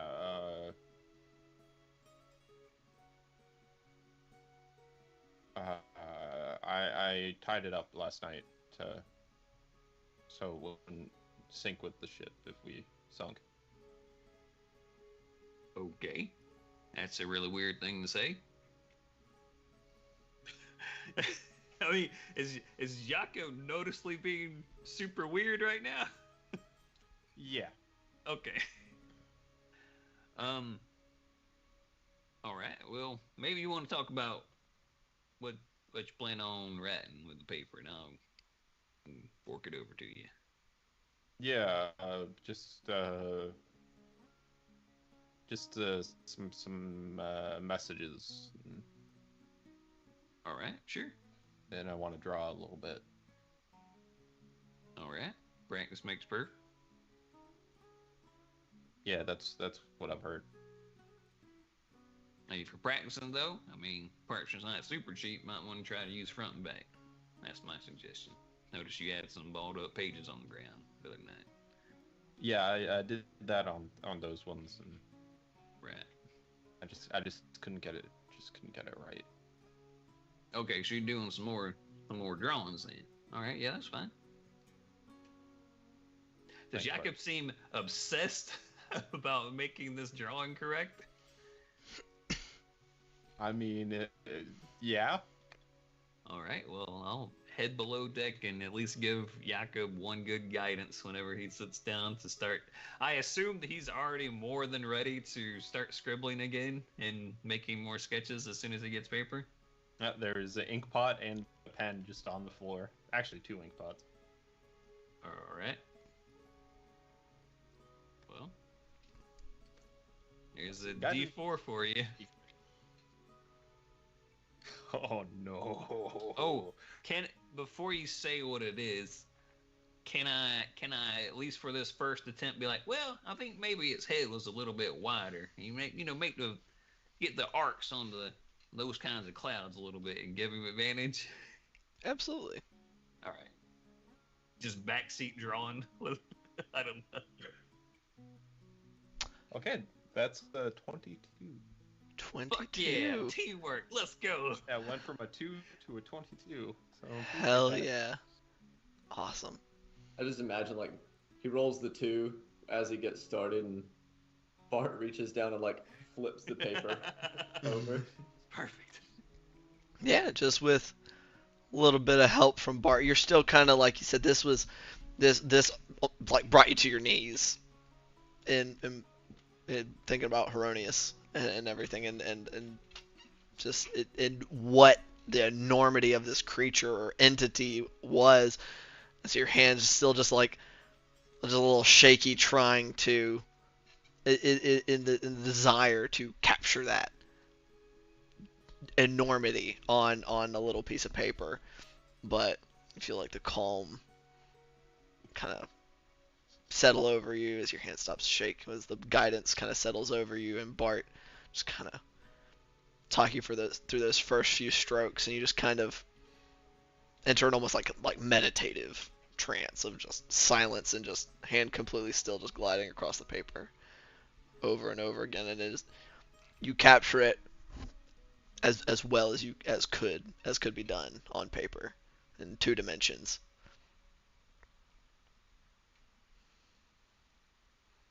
it's not right.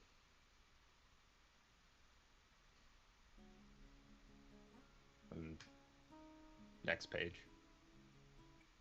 I mean, if that was not right, do you mind if I hold on to that one? Don't ball it up. Yeah. Looks real nice. I might want to keep that. Yeah, It looks real great. do whatever you want with the papers. It's not right. Are you sure? This kind of looks like the best one yet. I mean, from only ones that I saw that were kind of half done, you know. I can do better. Right. I guess there's always room for improvement. trying to make this a new hobby, or something bothering you? I just need to get that need to get it on paper. That feeling.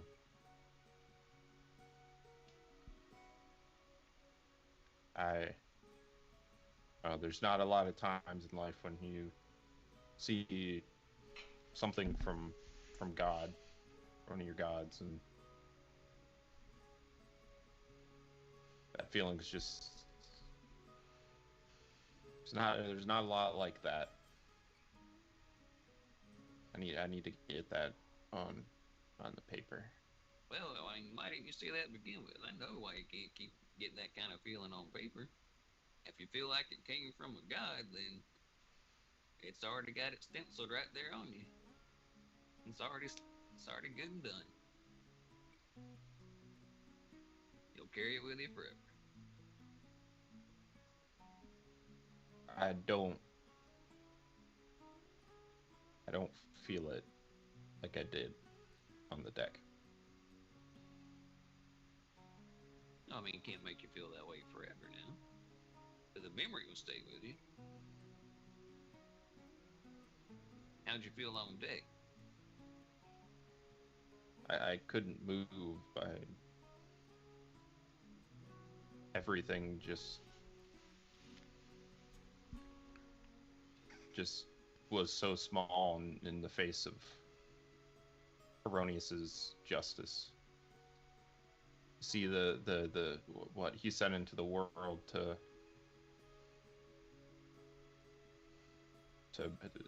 bring justice to the people that are doing wrong, and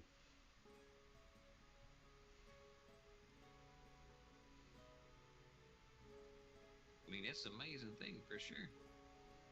I'm glad to have seen it. yeah, me too. Just need to. Maybe if I just changed this line, I could get it right. Well, I mean, you got some pretty good drawings here. I don't think it's worth maybe spending this much time on it, though. I mean, Julian's got that thing he can do. You might be able to show someone what it looks like, and while we're in Pirate Town, we can maybe get someone to like paint a perfect picture of it, like a perfect rendition of what you can show them what it looks like. Just shaking his head when you start saying that. No, I have to do this. I have to show that I can do this for Heronius, so I can get it right, and maybe you'll bless me with something, a gift for spreading just his power. What do you need a gift for? You're already blessed, son.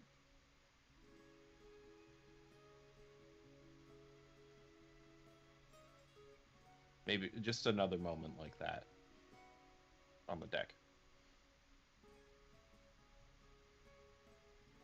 Well, what are the tenets of Erroneous?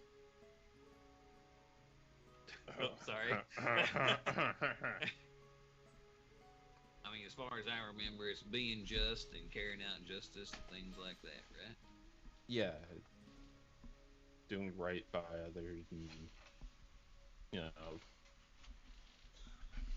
making sure that you're pride in all that you do and treat everybody right, and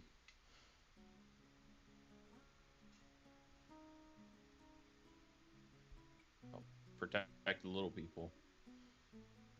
Sure. And you've been doing that pretty good. I'm not trying to tell you what to do or not do, of course, but I just kind of think, if I feel like I need to do more for a sorority, I'll help someone in need, or cook something nice, or make someone feel welcome even in their own home.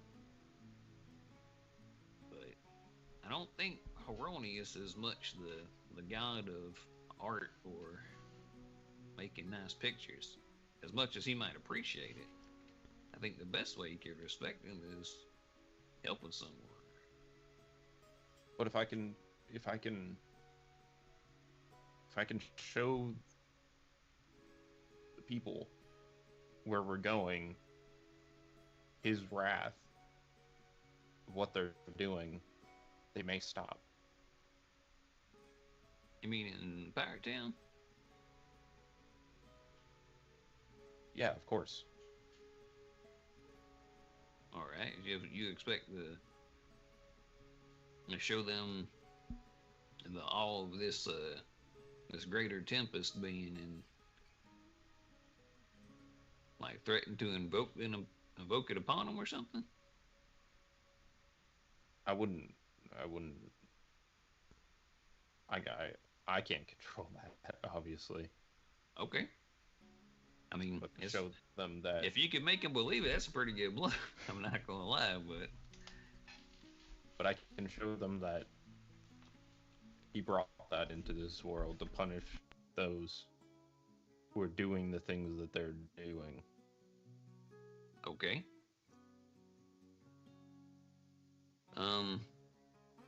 Yeah. I mean, I reckon.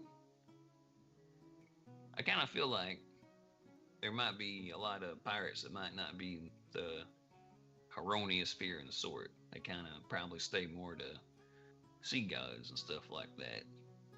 A little bit more, no pun intended, down to earth, you know? Or I guess to the water. And they'll die when they go through that. All right.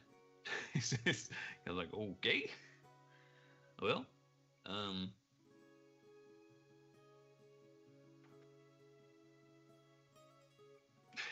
Bart's just gonna kind of like, all right, well, sure. Well, I guess I'll let you get back to it. Thank you, Bart. And then as soon as Jakob starts going back to it, he's just gonna just kind of touch his forehead. Just giving you some more guidance. Checking for a fever, 100%. Right. Seems perfectly well. Perfectly healthy. Physically. All right.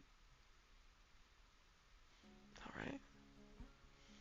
So as y'all seventh day I will wears probably chat with the rest of the party about that, but we can save it for next week. Yeah. So as y'all seventh day wears on, I draw close to the end of this leg of your journey. And we'll save the rest of that for next time. So we're going to go ahead and call that the session here. So, good stuff all around. Fucking aces. Love it. Thank you guys for coming to play with me. I have tons of fun every week. Hope y'all did as well. Thank anybody who stopped by even for a little bit. Even if you're not here to hear me say thank you anyway.